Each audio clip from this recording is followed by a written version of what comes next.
Chapter 71, Destructive Tendencies. Life had a way of moving on whether you wanted to or not. Austin took time to deal with his feelings, but he wasn't the same anymore. He let anger come quickly and frustration got the better of him. It was sad to see my friend hurt the way he was. I wasn't a feelings guy. I didn't know what to say or do to help him through what he was going through. I used humor and sarcasm to get through most of my issues, and even those were failing me after so much had happened. There were therapy sessions that the camp paid for, but I couldn't force him to go. I probably wouldn't if I was in his shoes. Time would help him through it, and I couldn't stop what I was doing to hold his hand.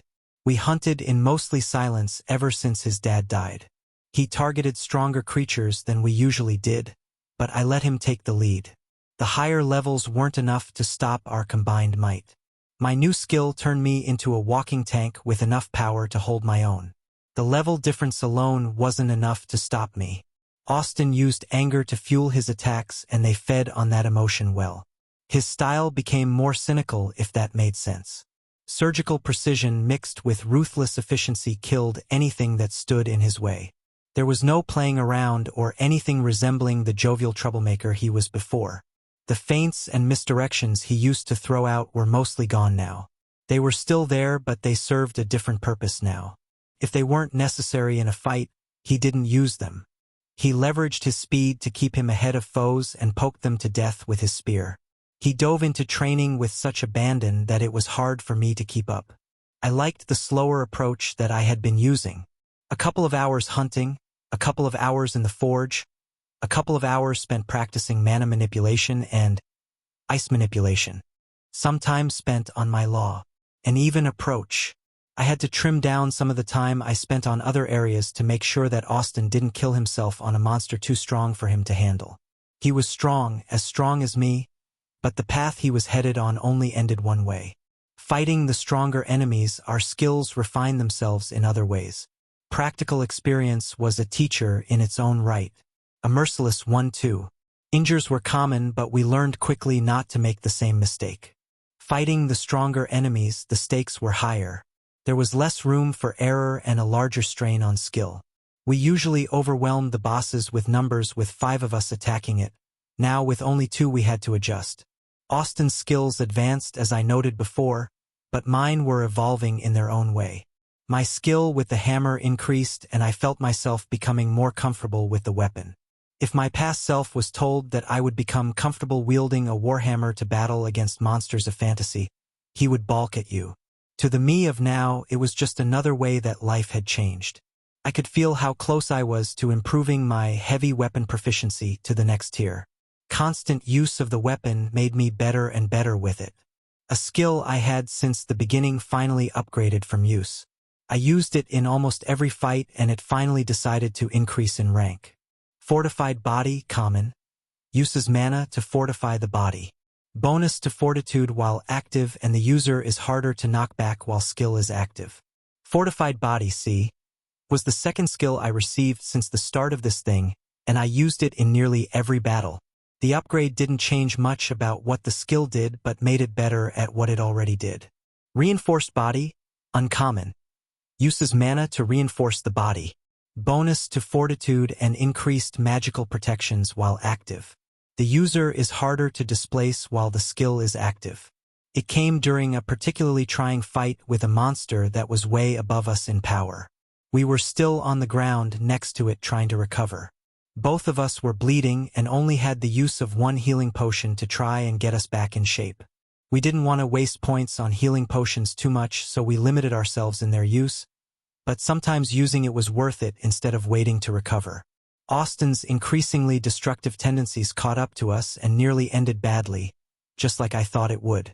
Why I came along was to stop that from happening and drag him back to camp before he picked a fight too large for even us. Well, he wasn't the one who started the fight, so it wasn't entirely his fault.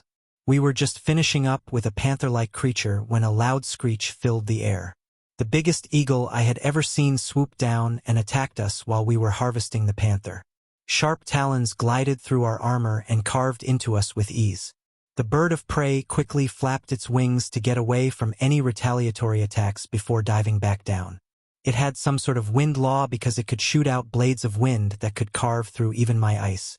After getting through, it was blunted enough that my body could take it, but it was still alarming. Not a lot of things could claim to be able to do the same. My ice was strong. Frost armor was boosted by both my insane fortitude and my law. It being a rare skill helped too.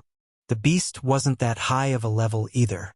During our trip, we ventured further toward the mountains in search of higher-level prey, and were fighting level 41s and 42s. The bird was only level 37, but it was way more powerful than the normal monsters around where we were. It most likely came down from the mountain for a meal and locked onto us. Or it was trying to steal the panther's body from us. I wasn't sure. The end result was clear. The flying creature revealed yet another deficiency in my repertoire that I would need to fix. I had no way to hit the creature. My hammer was too slow to catch up to its body when it attacked, and my ice wasn't fast enough to catch up to it. The bird had free rein to attack me without me being able to do anything about it. I tried dumping a massive amount of mana in hail. When it was close, but the eagle just flapped its wings a few times and it was able to blow the ice chunks away before leaving the area of the skill. I could have created an ice fortress around me to protect myself, but that made it target Austin while I was encased in ice. Austin was the only one who had done any damage by that point, so I dismissed the skill to get its attention back. I mostly had to watch as wind and light beams met and canceled each other out or blew off course. I constantly used my ice to try to hinder or snare the bird, but it was just too fast. Its talons were wicked sharp, and even with my new boost to fortitude, it penetrated skin and drew blood. The wounds weren't deep and were nowhere close to fatal, but it was annoying to have my new power brought low so soon after I got it. The eagle was using some kind of skill to be able to do it, but I wasn't sure how. I was still riding the confidence boost from an over 100-point increase to the stat, and nothing we had fought so far today had bested it, until the eagle. Given that the eagle was both fast and able to damage me, it wasn't very durable. Beasts usually focused on one or two aspects of power, and it couldn't have been all three at its level. It was either fast and strong but not durable, strong and durable but not fast, or fast and durable but not strong. To be powerful enough to beat out other monsters, it needed to focus on which way it needed to specialize. Still, getting carved up by an oversized chicken didn't feel good. My armor of both metal and ice was cut through after the first few attacks before more started landing on my body. Fortified body did little to help against the razor-sharp talons and wind blades carved through what was left. I tried sending in more mana into the skill, but it wasn't what upgraded it. It was the intent behind what I wanted the skill to become. I wanted to make my body stronger, to reinforce it with enough mana that the talons wouldn't be able to cut me anymore. Making my body unrelenting. Mana and willpower combined to form my upgraded skill. Reinforced body worked similarly to fortified body with a few small changes. It worked to strengthen my body further than what fortified body did, and it did it in different ways. It increased the lowest threshold needed to pierce my skin and added against piercing and slashing attacks. I wasn't sure how it would deal with blunt attacks, but my ice armor was well suited to deal with those. I could feel it reach a deeper level than the common skill I used to have, but it also had the downside of requiring more mana to keep active. With my wisdom stat orders of magnitude higher than when it started, it wasn't that big of a deal. The new skill also had an empowered version I could use when I needed it that worked similarly to using a law. It ran on willpower, and that wasn't an infinite resource either. I wasn't sure how much of it I had or what other skills required it, but this was the first time that I felt it drain. I had felt similar things when I pushed my body too hard or in the heat of the moment when I needed more than my body could give, so I related it to my spirit. The store had information about it, but I couldn't recall the specifics behind how it worked. Abigail would know, so I could ask her when I got back. She would berate me for not paying attention in the first place, but would still end up telling me. With the skill upgrade, the talons barely did any damage, and after a few lucky hits from Austin's skills, the eagle slowed enough for me to catch it. I spent most of the fight throwing javelins made of ice and launching ice arrows, and after it slowed down from injury, a few ice arrows, were enough to ground it. It didn't last long after that. It was not made for ground combat. Austin and I were sitting in the blood-soaked grass trying to get our breathing under control from the hard battle. The eagle was dead next to us, and it looked like the area we were in was hit with a hurricane. Trees were torn asunder and blown over from the wind. The eagle produced and concentrated burn marks indicated missed light beams from Austin. We made no move to start harvesting it yet. "That was the last," I said out loud for him to hear. "Yeah, we need to go get healed up," Austin answered while looking himself over. "No, that was the last," I said firmer. Took a moment for it to click, but he got it. I had allowed him to vent for long enough. It was over.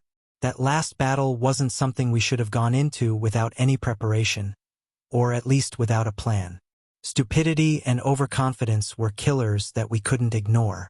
We were both confident from our fights with the waves and thought that nothing near our level could hurt us, and we were wrong. Beasts had skills that we still had to be wary of, like the talons the eagle had. With my high fortitude, I thought nothing would hurt me. It seemed the eagle had skills designed for piercing armor and negating high fortitude. The eagle ran circles around me, and I could do nothing about it. Austin himself barely had the speed to keep up. It also flew, which made most of our attacks useless since we couldn't get close enough to land them. My hammer was taken out of play almost entirely. We were getting good experience. Look at how fast we gained levels.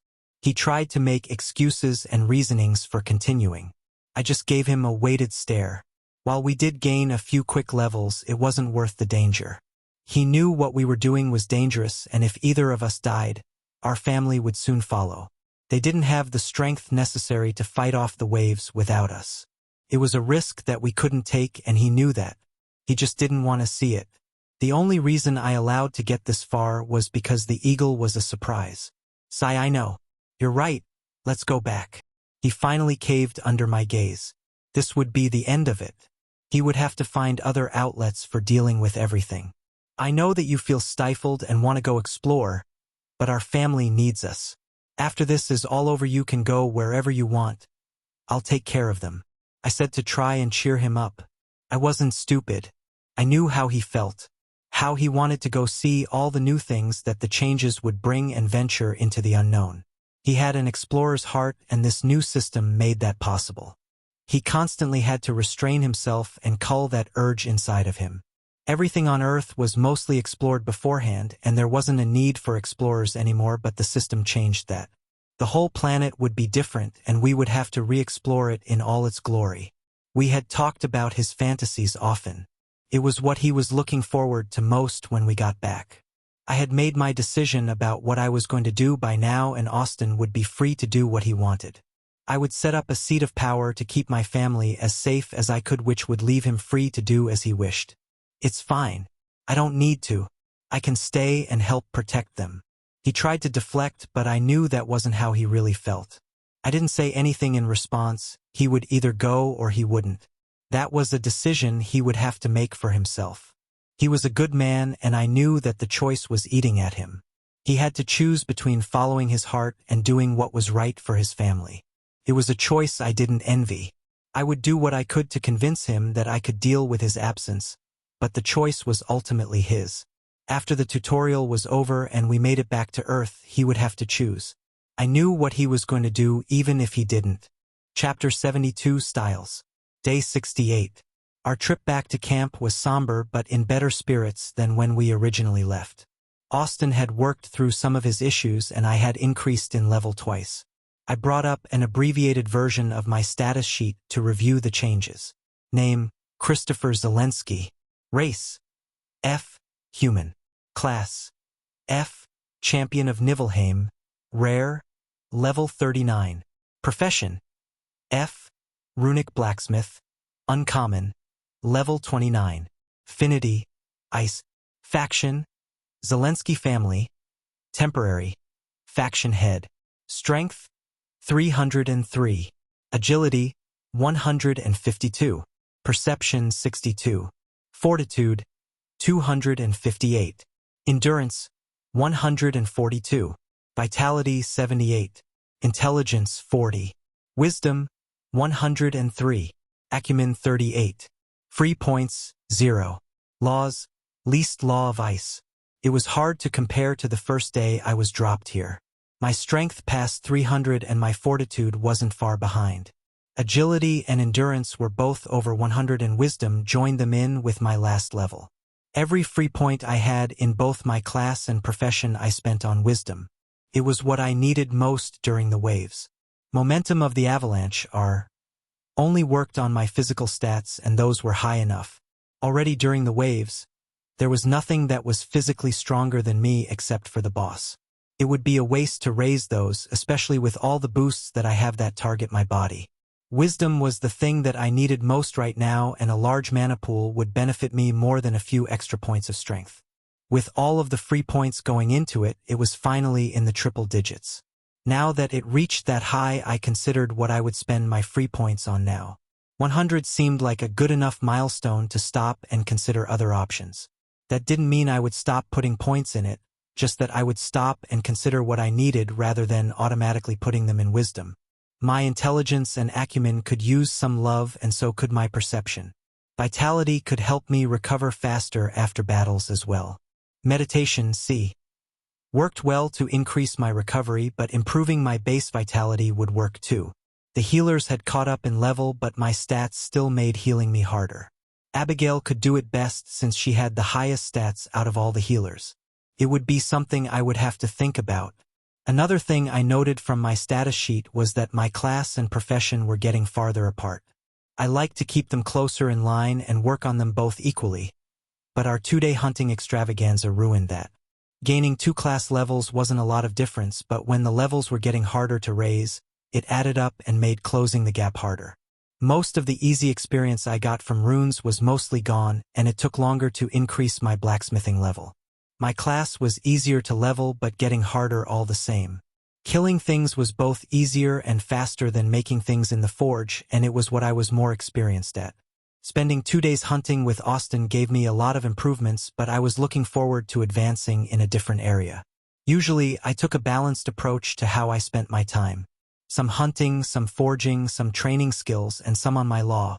These past few days, though, I spent almost every moment after the wave out in the wilderness, and I yearned for some time in the forge. After recovering from the Blaze Lions yesterday, we spent the rest of the day out fighting and all of today as well. The only thing that broke up the 2-day hunting spree was the funeral. But now I was back. We walked into camp right after dinner, and with the few hours of sunlight left I went to the forge. Vinny was getting farther ahead the more time I spent outside the forge. He already had his forging proficiency in the apprentice tier. The boost it gave was still minimal, but it was more than what my novice tier proficiency did. It also got added to everything he produced. He had been getting more skills related to forging with his free points and profession skill slots, which made him even better. He was above level 35 in his profession and had 2 profession skills on me and quite a few bought ones as well. His speed and mastery were far better than mine, and I aimed to fix that. A day in the forge wouldn't magically make me catch up, but it couldn't hurt. I matched him in some areas, but not all. One of the areas I caught up to him in recently was being able to forge commandeer weapons and armor. My skill in the forge was finally enough to produce commandeer equipment. The skills relating to that achievement received their due upgrade as well. You have upgraded a skill. Create weapon, crude, dash, create weapon, common. Create armor, crude, dash, create armor, common. I had accomplished that before the wave came. I had finally gotten around to reading some of the books that Vinny had purchased from the store, and it gave me the knowledge needed to improve. Both skills provided small boosts like forging proficiency, but everything added up. Vinny could do some better things with his mana infusion skill, but nothing we had made reached the uncommon tier. The closest we came was on a shield we made for Jonathan, and that only ended up being high common tier. We crafted it a few days ago, and it had lasted through the waves flawlessly. To get the most out of his earth affinity, we used a special metal that was called enriched iron, that had lingering earth energy from when it was buried under the earth. Vinny saturated the metal for multiple days with mana infusion, and we both worked together to forge the best shield we could.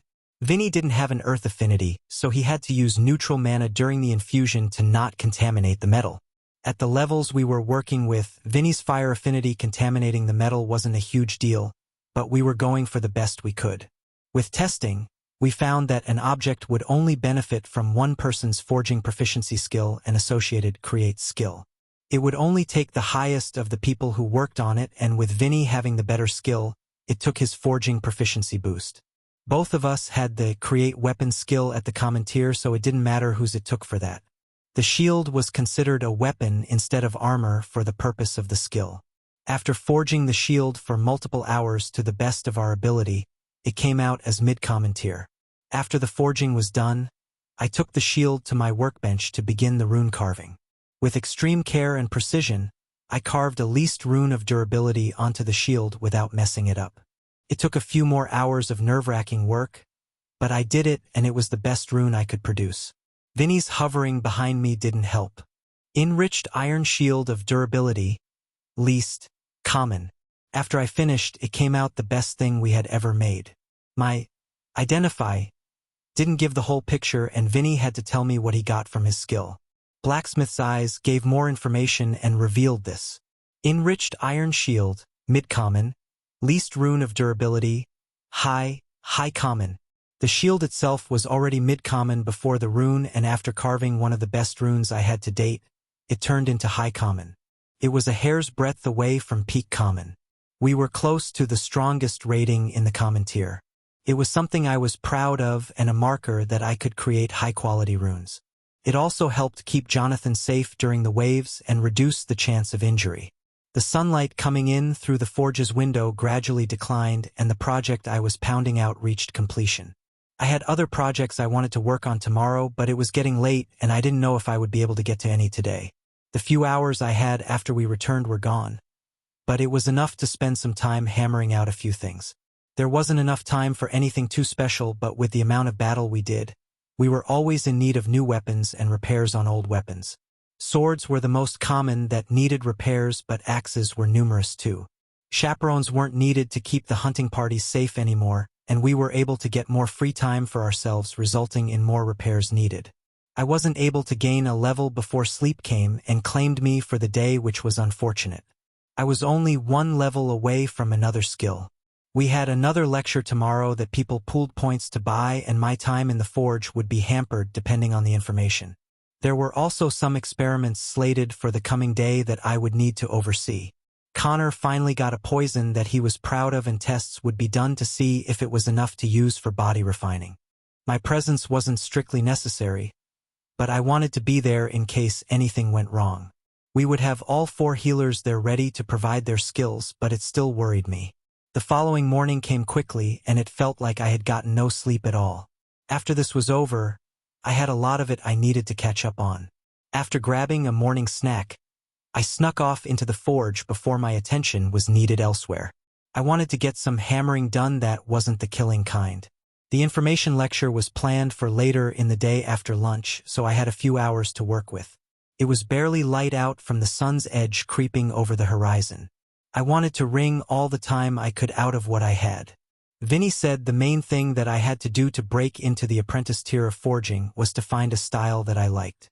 It didn't matter what it was, but I needed a forging style that I could use to improve myself.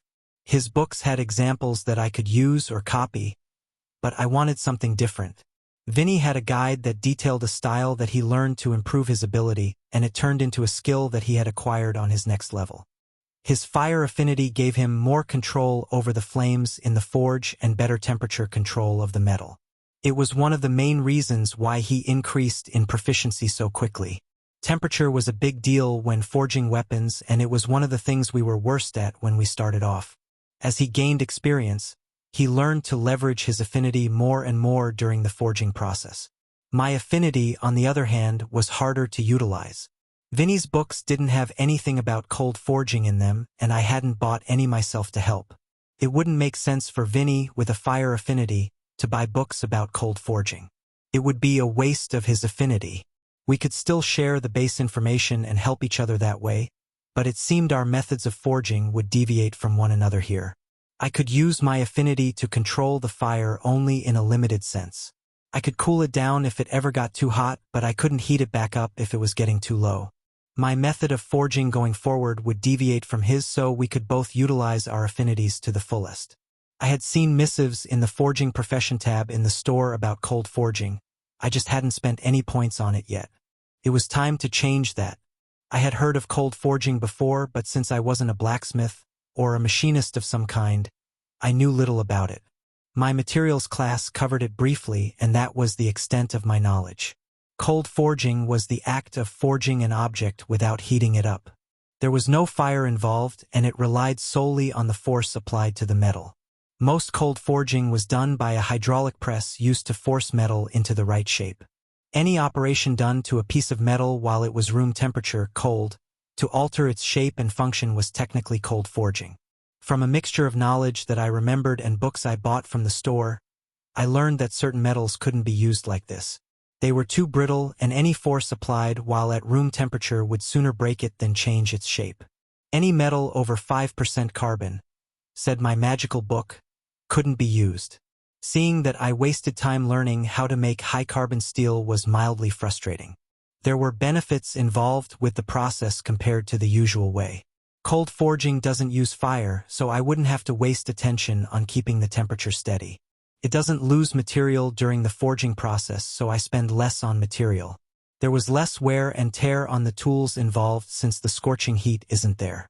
And finally, the most important, the metal is stronger in both yield and tensile strength. Heating the metal and pounding it into shape alters the crystalline structure and grain of the metal. This alteration diminishes the natural strength of the metal that cold forging doesn't do, increasing the strength of the end product. Now cold forging was a process, it wasn't a style. Like Vinny needed to use a style for hot forging, I needed a style for cold forging. The style that Vinny picked up wouldn't work for me, and I would have to find my own. I wasn't too bummed about it and had a few ideas that I wanted to try out before I caved and bought one. The system seemed to reward stumbling on the answer yourself rather than being told what to do, and I wanted to see if I could do it myself before resorting to buying one. I wasn't going to spend a lot of time on it, but enough to see if I could do it. We didn't have the time to spare for me to fumble about in the dark for too long. Vinny could make a lot of our equipment, but 2 blacksmiths were better than 1. Being close to getting another profession skill was the perfect time to try and find my forging style. The book said that how and what you forged influenced what skills you were offered and when. Actions and intent had a way to influence what skills would be offered when a new skill slot became available. If I created my style now, I would be offered the skill for it when I leveled.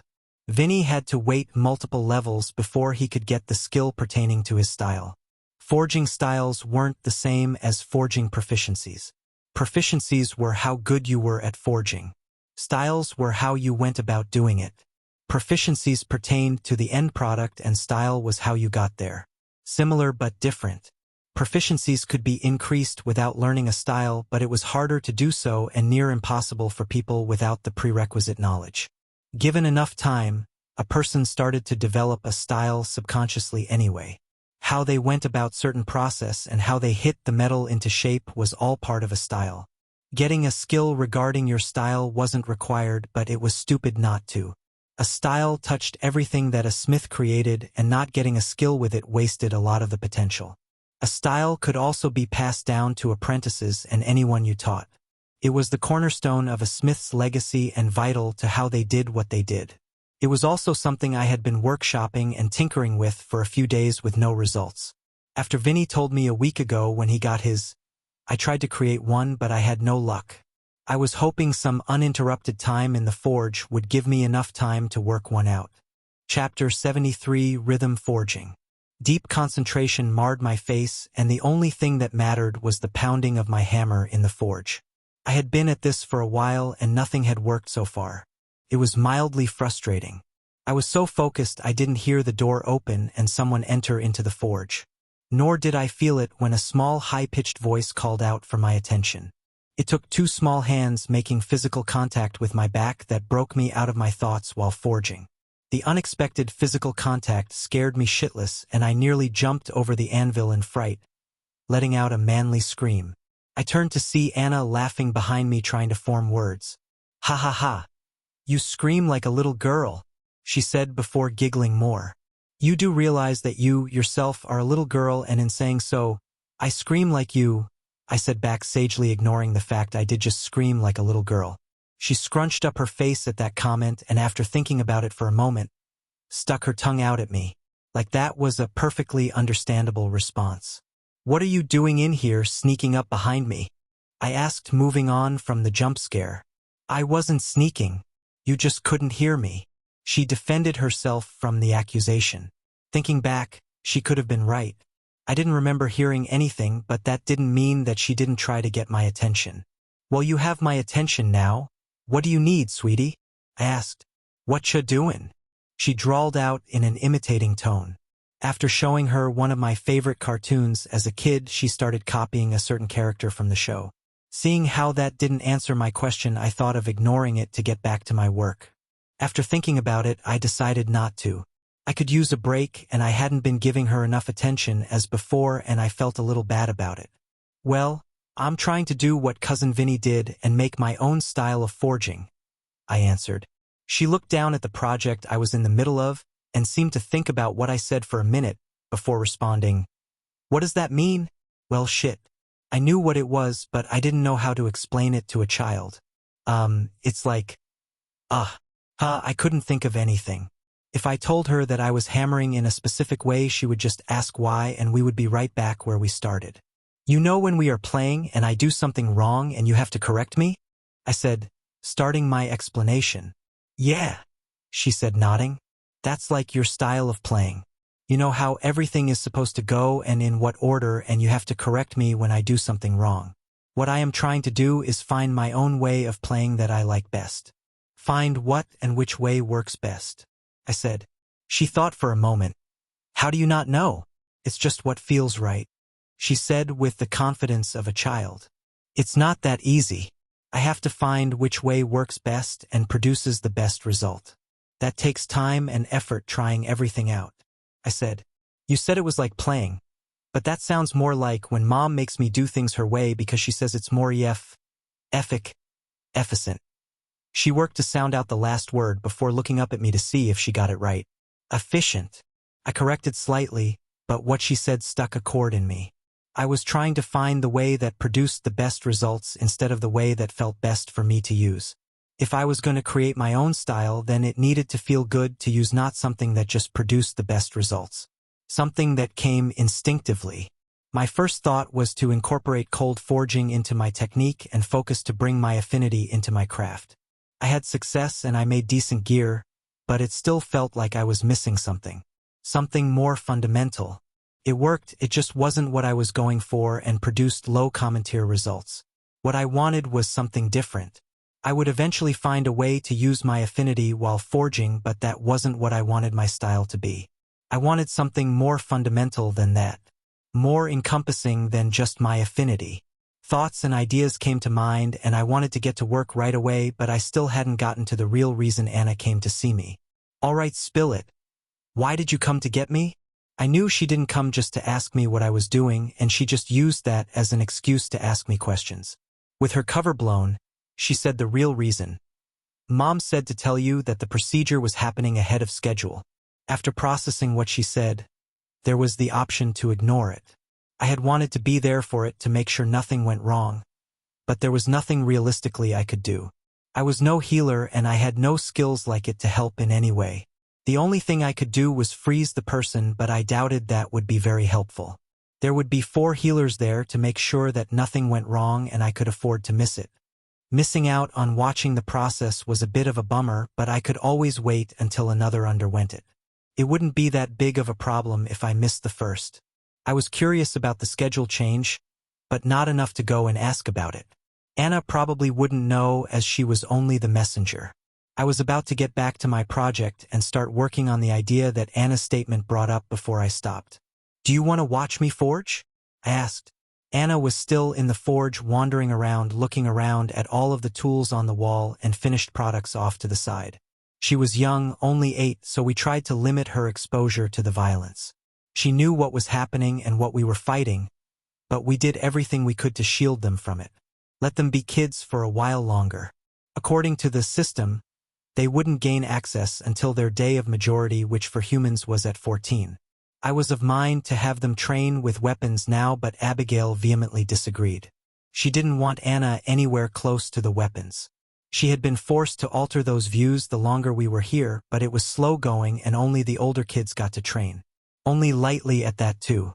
Some of the parents were looser with their rules, but Abigail was still holding on to the delusions that it was unnecessary, that she would be able to protect them forever. It was a source of argument between her and Jonathan because he was of similar mind to me and wanted their kids trained young. "Nope, it's too hot in here," she said before walking out. Well, at least she was honest. I couldn't feel the heat much anymore because of my fortitude, but for her, it would be blazing in here, and that was without me actively using the forge. After my initial failures of cold forging, I had turned back to using the forge. With the forge now empty of people besides me, I got to work. The idea I had was getting clearer, and I was excited to get to work on it. In physics and my earlier music classes, we were told about frequencies.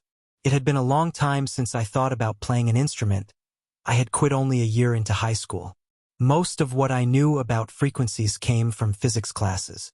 Both in college and in high school, we went over how different frequencies could be used for different effects. In college, we had to watch a documentary on a bridge that collapsed because of the wind due to frequencies. Resonance frequency we were taught, and it was something every engineer was lectured about and what it did. Engineers in Canada went a step further and got rings because of it. No, I wasn't jealous. If something's resonance frequency was introduced onto it, catastrophic failure would soon follow. We were told different methods to mitigate and remove this possibility from occurring. What would be a catastrophic failure in buildings could help me in the forge. I could change the frequency I hit things with and introduce different things to the system. By system, I meant the metal of the part. I began by trying to find the right frequency for the metal I was working with, flow steel. It was a water-attuned metal that was more flexible and malleable than normal steel. My initial attempts were using it as well. I could probably make a better quality weapon if I used ice or cold-aligned metal, but the best product wasn't what I was after. It was the process of forging I was after. How good the end product was didn't matter. Flow steel wasn't the best material to work with and was terrible for blades because it couldn't keep an edge, but perfect for staves and rods. Abigail had a water affinity and she needed a suitable weapon. It was a bit biased of me to make my sister a weapon before anybody else, but they could all pound sand. Well, she wasn't the first I had made a weapon for, but the same thing applied. Vinny was working through everyone at a blazing pace as it was. I could take some time for my sister's weapon. Being a healer meant she didn't have many spells that she would use, but she did have quite a few buffs she could throw out. Ranged, non-ranged, and specialized healing was what took up most of her skills. She still had a few spells for offensive purposes, and I actively trained her in their use. It would be stupid for her not to know how to fight. She mostly went around buffing and healing during the waves, but there were times when her offensive skills came in handy. Since flow steel was already quite malleable, it wasn't the best metal to try this out on. What I was attempting was to make the metal deform more because of the frequencies I introduced into it. It was difficult to accomplish that if the metal absorbed the shock of the blow and left little excess force to create said frequency. Switching the metal I was using, I grabbed the more common enriched iron we had left over from Jonathan's shield. It would be fine for what I needed. I still couldn't use the steel we had on hand because it would just crumble, and I used up all the cold iron I bought earlier. I extended my sense metal skill throughout the piece and deep into the anvil. Cold forging required me to start with the metal room temperature, and that was what I did. Every hit solicited a loud, angry clang. Having not been heated, the sound was more grating on the ears. I felt as the force of the blow traveled through the part and into the anvil, then watched as it left and dispersed into the earth. Within a few seconds, the force was gone. Some of the heat created still remained in the part, but that wasn't what I was going for. What I envisioned was a shockwave from the force rebounding back into the metal so I could continue to build on top of it. Like waves in the ocean that crested together and created more together than apart. Sensing something missing, I ran through different ideas in my head of how to fix it. Isolating the system so there was nowhere for the force to go would work, but I had no easy way to do that.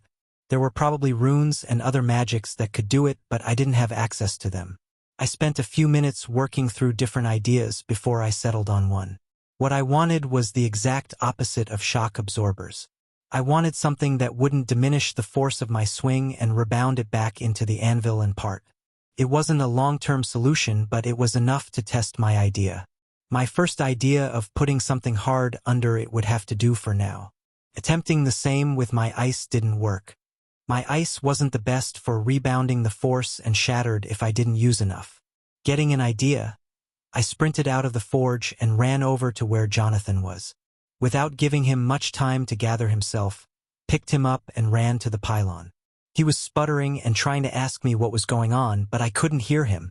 After setting him down in front of the obelisk, I stated my demands.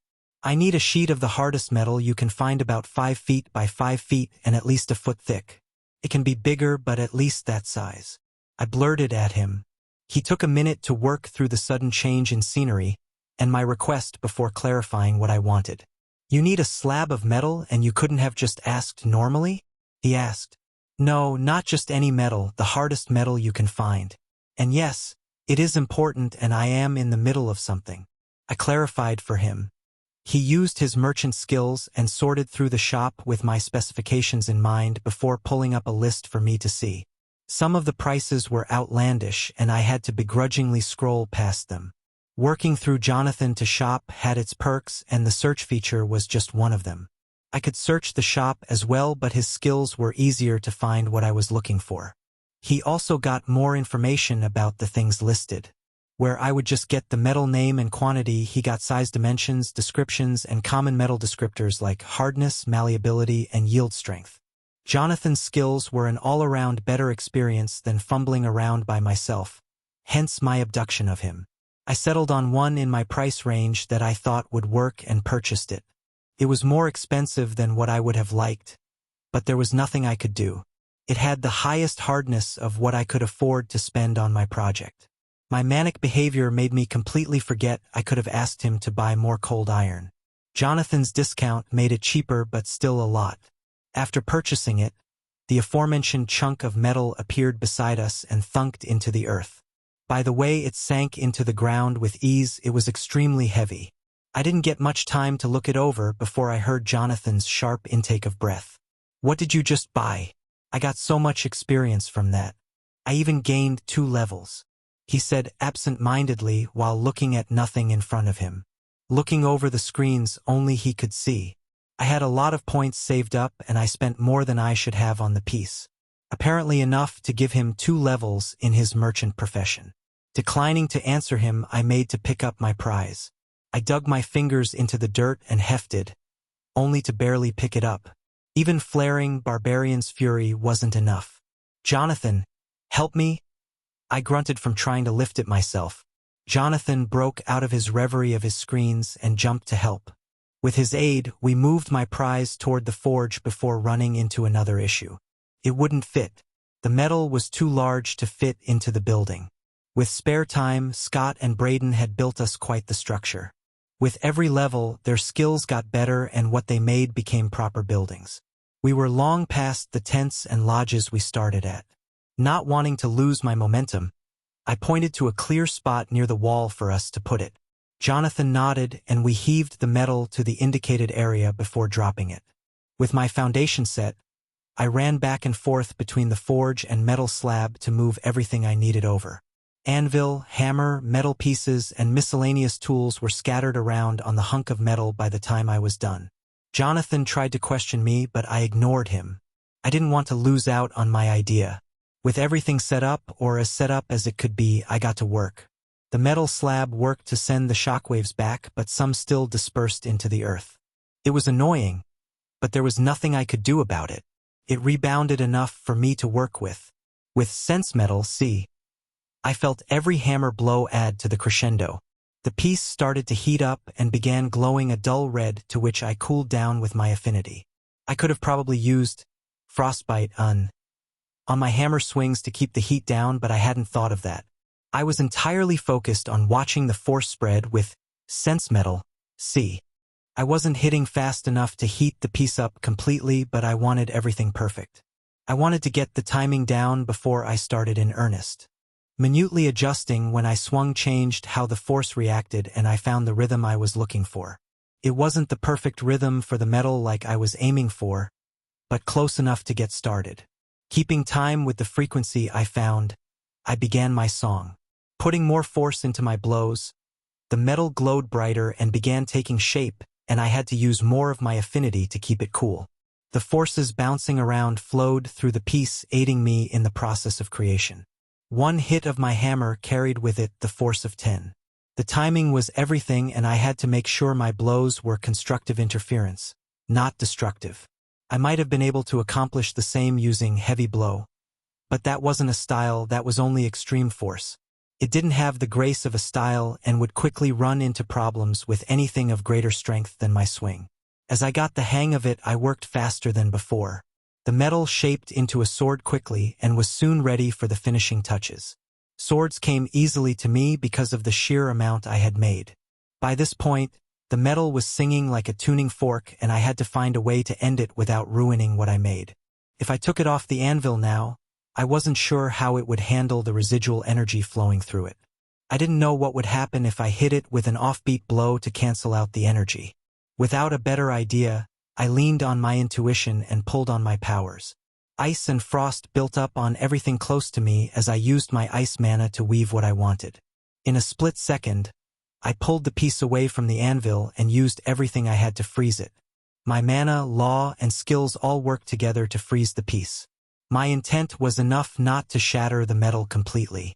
Leaning on my willpower, I urged the very force moving through the blade to freeze.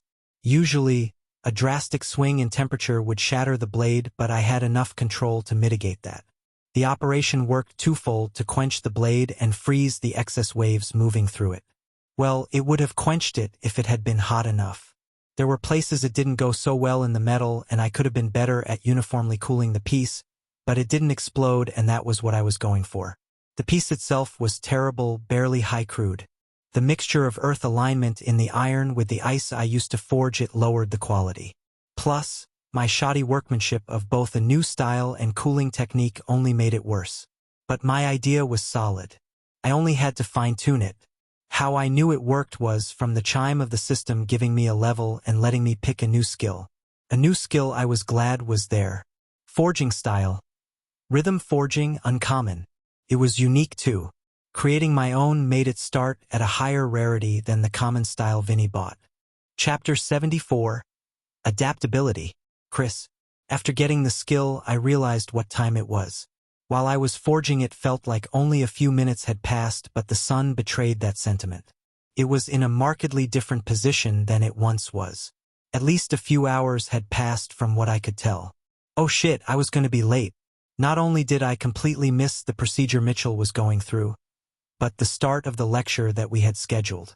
It was another information package that some people got together to pay for. I didn't have time to clean up, so hopefully showing up covered in grime and sweat wouldn't be too big of an issue. Sipterus, alien teacher from before. Life had been going well for Sipterus so far. Usually, as a researcher, there were times when work got tremendously boring, but luckily this wasn't one of those times. A once-in-a-lifetime event was taking place, and Sipterus actually got to participate. Well, participate was a strong word. There wasn't much that a person outside of the newly integrated universe could do, but he was one of the few who got to do anything. Becoming a pseudo-teacher wasn't the most well-paid job, but it was fascinating. He got to see the newly integrated before anyone else and witness what was left of their culture. Usually, by the time scientists arrived on newly integrated worlds, everything was too far gone. The written word didn't last through the terraforming, and mana ravaged any record of civilization. There were records of grand civilizations that crumbed to ruins when they couldn't handle the change. Entire cultures wiped out due to their failure to adapt. This was one of the few chances to get a primary source of information. Humans were common enough in the multiverse that it wasn't a huge deal, but dwarves certainly weren't. Dwarves were rarely seen outside of their mountain homes, and they were a race Sipterus had little interaction with. The closest dwarven planet was in an entirely different sector from his home planet. It wasn't surprising to have hundreds of species involved in an integration, and Cypterus was lucky to have 2 different ones for his classes.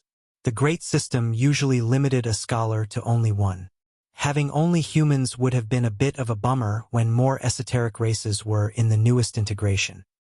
He had been warned that his services would be needed soon, and he had blocked out his whole day for the occasion. He thought up fantastical reasons as to what new thing could be the reason. Maybe it was the dwarves? They were advancing smoothly the last he saw. The teleportation was instant and smooth. Cypterus knew it wasn't his real body being moved, but it sure as hell felt like it. The Great System worked wonders.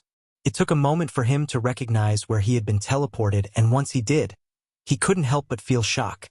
It was the same human settlement that he had been sent to before, except this time, they were a lot more advanced. The last time he was here, it was a dinky cabin he found himself in that was barely adequate to be called that. Now it was a suitable keep. That meant that their pylon was at least at the town level, maybe small city level. It was decorated a touch on the barbaric side for his tastes, with trophies of past kills hanging on the walls and pelts used as rugs. It wasn't something normally found in civilized culture, but he wouldn't fault them for it. Tutorials were trying times. After taking in the room, he moved on to the people around him. Being much higher level than the humans, Cypterus had time to take everything in before their perception caught up. The first thing he noticed was how far they had advanced. The last time he had come there were only a couple people past the first-class evolution, and now almost all of them were past the second. They were now proper F-rankers. Some even had budding laws he could feel, and one thrummed with a similar power of his own, the law of poison. It wasn't unheard of to get a law this early, and in some places even this speed was considered slow, but with the lack of information they were given, it was impressive. The fact they reached it without guidance made their futures brighter. The experience of finding out everything without a helping hand made the accomplishment so much more. The law was stronger, the experience greater for when the system considered feats, and the soul expanded more than if they were hand-held through the process. It was the main reason that the Great System restricted information. It was also the best indicator of how well a planet would do after being returned. If they couldn't advance well inside of a tutorial, they wouldn't reach very far without significant guidance. The Great System was conducting a pseudo-litmus test. The personal feat of gaining a law 20 levels away from when it was required was to be celebrated. It meant they would have the Great System's assistance through another tier, and that was a grand achievement. Not everyone got to keep its assistance. The first laws weren't the biggest bottleneck on the path of power, but an unfortunate few still couldn't make the first step. He even felt that someone was close to forming their spiritual anchor. None of the people here were practiced in controlling their aura, so it was easy for Cypterus to evaluate them and pry into their secrets. The man soon to form his anchor felt like a stalwart shield of earth that would sooner break than bend. He had a rigidness to him that most Earth Affinity users carried with them, and a fierce feeling of protection radiated out in his aura. Cypterus couldn't tell how close he was, but it was surprising nonetheless. To form an anchor this early was rare, especially without help. It was another point in their favor. Maybe it was too soon to write them off compared to the dwarves. The next person to catch his eye wasn't even in the room. There were no wards or enchantments to prevent Cypterus from scanning the building he was in, and what he saw shocked him further. Without any research or know-how, these people took the first step on the body-refining path. An unconscious man was lying in what appeared to be a hospital that had gone through the process. Cypterus could feel the poison still in the man's system, and he couldn't tell if it was accidental or not. During integrations, it wasn't unheard of to meet a monster that had venom or poison strong enough to do it. Based on the setting and the man with the almost poison law, Cypterus figured it wasn't an accident. The fact they were already performing the procedure was another shock. He knew exactly how long they had been here and how quickly they must have rushed through testing to already attempt it on a person. Cypterus didn't know whether to lament it as reckless or applaud their confidence. The only thing he didn't see was mana cultivation. As a group, they had taken steps down all of the paths of power except mana cultivation. He reasoned that it was fair that they hadn't. Coming from a planet without mana, it would be asinine to expect them to understand how to cultivate it. The one Cypterus noted down as the leader the last time he was here was nowhere to be found, and he was instead met by someone else. "Hello again, alien," a man wearing medium leather armor said. For a human he looked average. Blonde hair, average height. The shade of his skin wasn't even special. It was an improper greeting to someone of his station, but they didn't know better, and Cypterus didn't care much anyway. He referred to them the same way in his mind. At least they weren't pointing weapons at him this time. The man who addressed him seemed to be the strongest in the room. His aura flared out of him without restraint and broadcasted quite a lot. An evolved warrior that carried with him the power of the sun. Solar affinities were rare on Cypterus' planet, and it was his good fortune to see one. The man's affinity was strong, and he had at least an uncommon class, probably rare from what he could tell. It wasn't uncommon for a person to stand above his peers and lead, and better classes usually came with that. What surprised Cypterus was that there was no leader's presence in the aura. There was no ruler's might nor any form of a leadership quality. It was surprising that he didn't have one. He was the most powerful in the room. Cypterus could tell that the man's profession wasn't crafting related, but it was hard to narrow down. It wasn't a large portion of his power and didn't show up much in his aura. It almost seemed purposely fleeting, if what he was seeing made sense. Well, Cypterus had a class to get to, and his curiosity was sated. "Hello again, humans," Cypterus began. "Today we will go." Before he could begin, another rushed into the room. It was unexpected, as Cypterus hadn't felt him earlier. He must have been outside of the nearby area when Cypterus arrived. He could easily scan the building he was in, but he was hampered outside of that. The Great System wouldn't allow him to gain any more information about their tutorial. Cypterus didn't even know which god was the sponsor. The man who came in was covered in soot and sweat without regard for his appearance. The interruption broke Cypterus' train of thought, and he took a second to inspect the newcomer. His aura flared out much the same as everyone else, and it felt just as strong, if not stronger, than the man who greeted him. Took Cypterus off guard. He had assumed the man with the solar affinity was the leader and the strongest. He was wrong. The man didn't feel like the stalwart earth, nor the smoldering sun. He felt like the inevitable cold after death. The biting chill that came over you when you were about to die. The threat of eternal winter. It was one of the strongest ice affinities Cypterus had ever seen, backed by a law pushing the second tier. The newcomer's aura carried the leadership tint that he scanned the previous man for. This man was the leader, not the other one. He was obviously a blacksmith of some kind, and his aura showed that it wasn't a small amount of his power. His profession was past the first evolution. Another surprise was the sheer weight that the man had. The amount of stat points he had shouldn't have been possible at his level. Cypterus was a bit rude and used his identifying skill, and he knew what level he was in both class and profession. Even with a legendary class, he shouldn't have this many stat points. That meant only one thing. He chose the passives. Cypterus would have advised against that, but it was too late now. It slowed down growth too much for it to be effective for the average person. There was only so long a person could climb the ladder of power, and things that slowed you down added up. Typically, the type of skills the man had were picked up rarely, and if they were, only once. It seemed like the man had filled both of the available slots for them. They were rarely offered and were only available in the G and F ranks from a class that wasn't common. It was too late to gain one after evolving past the F rank. It would put too much strain on the body to gain that many stat points at once. It would defeat the purpose of removing them from the planet for fear of mana poisoning, just to turn around and let it happen anyway. They were powerful skills if you could advance fast enough to make it worth it. It wouldn't be an issue now, only a slight drag on his normal leveling speed, but if he reached the higher ranks it would slow to a crawl. The 20 or so stat points per level now were nothing compared to the hundreds people got in the higher tiers. There were ways to remove the skill, but they were unpleasant to say the least. Sorry, where was I? Oh, right. Hello again, humans, and welcome to your second class. Cypterus tried to hide his shock. What we will go over today will be more in-depth than last time and will cover more ground. Last time we discussed the basics of essence and leveling along with the 3 paths to power. I see some of you have already started on them. Cypterus nodded to the few with laws. addressing the rest who didn't have laws. They have an advantage over you. You have probably seen it already, but they wield more power than normal and are stronger than you. Cypterus paused to receive a few nods. That is to be expected. Laws are powerful things and what most people start with.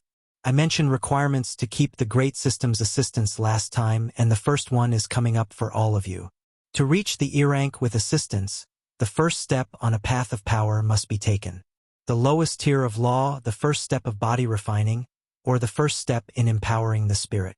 Cypterus was miffed that he couldn't just tell them the other way, like mana cultivation, or be more specific and say anchor formation instead of empowering the spirit, but he couldn't. Any attempt to give them information they didn't already have would get him censored, and he would rather not have that happen. Again, for those who haven't taken that step, you will be barred from reaching the E rank. There are ways around it and you can evolve manually, but that information isn't what I am meant to cover. Just know that if you do not have a law or a body of wood, you will stop leveling at the threshold to E rank. Level 50 will be where your journey stops. After Cypterus paused, looks of panic started blooming on the humans' faces. Cypterus quickly went on to stall the coming questions. Do not panic, the block isn't permanent. It only holds until the conditions are met. You have until the end of your lifespan to overcome it, which for most of you is quite a while. Cypterus couldn't tell the exact age of everyone here, but most would go on to live for another 100 years, at least. With that added information, the panic subsided and Cypterus could move on. He rehashed some of the information that he covered last time, going a little more in-depth, and new information that was boring to get through. Cypterus wanted to get to the good part. Before he could move on to the main point of this class, a human raised their hand to ask a question. Yes. Cypterus motioned at the raised hand. You said earlier that we had quite a while of lifespan left. How long do humans live? The female taking notes in a notebook asked. She was the most studious of the group, and Cypterus was glad that at least someone asked a question. Human lifespans are extensively documented, being a common race. There are variations, but on average humans live for 125 years in the F rank. Before that, it's hard to tell. We don't have enough concrete information to tell before G rank. Few, if at all, are born in the H rank. This was Cypterus' subtle dig for more information. Pre-integration information was hard to come across and zealously guarded. Information about manaless worlds devoid of essence even more so. His dig paid off and he heard their whispers to each other. His perception let him hear them easily. It seemed that these humans lived for about 80 years without any essence. With the start of the curve, Cypterus could extrapolate out the first tiers. H rank wouldn't increase it that much and was mostly to get the body ready for mana. G rank would increase it to 100 years and F rank to 125. Further out was tricky, but going off of multiverse standard for humans left 150 years in E rank and 250 years in D rank. It was a looser range after that and depended on how much they invested in vitality and other things that increased it. Cypterus shook away that thought. He couldn't get distracted right now. He answered the question and moved on. The upcoming evolution is different than the others. The E rank is the start of the middle rank. H through F are the low ranks, E through C are the mid ranks, and B through S are the high ranks. The start of the middle ranks bring racial traits into play. Every race has a trait that makes them stand out, and the evolution to E rank brings it out. Snakekin start producing a natural poison. Bearkin's bodies strengthen greatly. Elves get an increased perception and agility. Dwarves, strength and fortitude. It would take too long to go over all of the races, so I'll only cover humans. Humans' racial trait is their adaptability. They are the most adaptable race in the multiverse, and their racial trait reflects that. Cypterus heard a groan at that and was a bit puzzled. Why are you upset? Cypterus questioned the man who groaned. Dragons spit fire, elves get supervision, and humans get what? Adaptability. It's a bit of a myth, isn't it? A man more boy answered. I would not call being able to gain the traits of almost any race a myth, Cypterus responded. That got the boy's attention. Being adaptable, humans are able to fundamentally change their body each evolution. Now, it isn't a total change and each evolution is a small change, but it can add up. This is how humans are able to assimilate bloodlines when others cannot. Cypterus added. This was one of the reasons Cypterus loved studying humans. They were such an interesting race. Most stuck with common paths to power that were well-trod and boring, but some struck out and walked new paths. Paths that were fascinating to study. Chapter 75 Possibilities. Chris. This is how humans are able to assimilate bloodlines when others cannot. What now? I was just told that humans could turn into anything we wanted. What the actual fuck? There had to be something I was missing here. Now there are limits. Full transformation isn't something that you can do normally, but it is still possible with extreme circumstances and only for a limited time. The alien added. That worked to pour water on some of the more enthusiastic of us. I knew that there were going to be restrictions. It sounded too good to be true. Why don't we backtrack so I can explain it a bit better? With no complaints, Cypterus continued. Beginning at the evolution to E-rank, humans can take on the traits of certain other creatures. How it works is during racial evolutions, genetic material is introduced to your body and the system aids in making your body adapt and incorporate said genetic material. This means you can only take on the traits of something you have available. Say the claws of a lion are present, you might grow claws. The hide of a rhinoceros, your skin will thicken and harden. It all depends on the materials you have available and what is around you when you evolve. You can push it with your intent, but generally the adaptation is based on the material. That also means you have to be careful where you evolve. Evolving in the middle of a battlefield can lead to unintended consequences. Also, it starts small. For the first evolution at the E-rank, the most you can do is small adjustments or augmentations. There is only so much change your body can handle, and going over that doesn't end well. It's the building on top of previous evolutions that makes this power really shine. Typically, humans stick to one type of animal or a group of animals. You can use other sentient races, but that is frowned upon and can get you killed if people find out. Mixing and matching from a bit of everything is possible, but most often doesn't lead to the best results. Sticking with the same animal throughout will let more and more adjustments be made since the body is already conditioned to it. What the fuck? This was turning out to be a wild and somewhat gross ability. I knew that we had all sorts of mythologies about half-human hybrids, and almost every mythology had a human variant of some sort, but this was absurd. Was that where this power came from? Or were our mythologies modeled after it? Centaurs, satyrs, and demigods. Werewolves, vampires, and gorgons. All of them were human with a mix of something else. Did that mean that we could become actual werewolves? The rest of my family had the same reservations and started to ask clarifying questions to the alien. Things like, how does it change us? Does this affect mentality? Is it permanent? And others regarding everything else. Cypterus answered what he could, but he said it mostly depends. If the genes of the animal were too strong, then it could have detrimental effects, including mental changes. Or, if the material itself had a certain disposition, it would be hard to get rid of. An example he used was demonic material. It would be hard to get rid of the side effects that it brought, and he cautioned against any use of it. It seemed he wanted to say more about it, but something made him stop and redirect to something else. This leads to two main paths that humans take this power. Temporary, explosive power or permanent, sustained power. Some humans don't want to change, and that is perfectly fine, so instead, they go a different way than permanent physical changes. There are also the purists who abstain from any change, but that is a different matter. By far the most common is a mix of the two, but that's up to personal preference.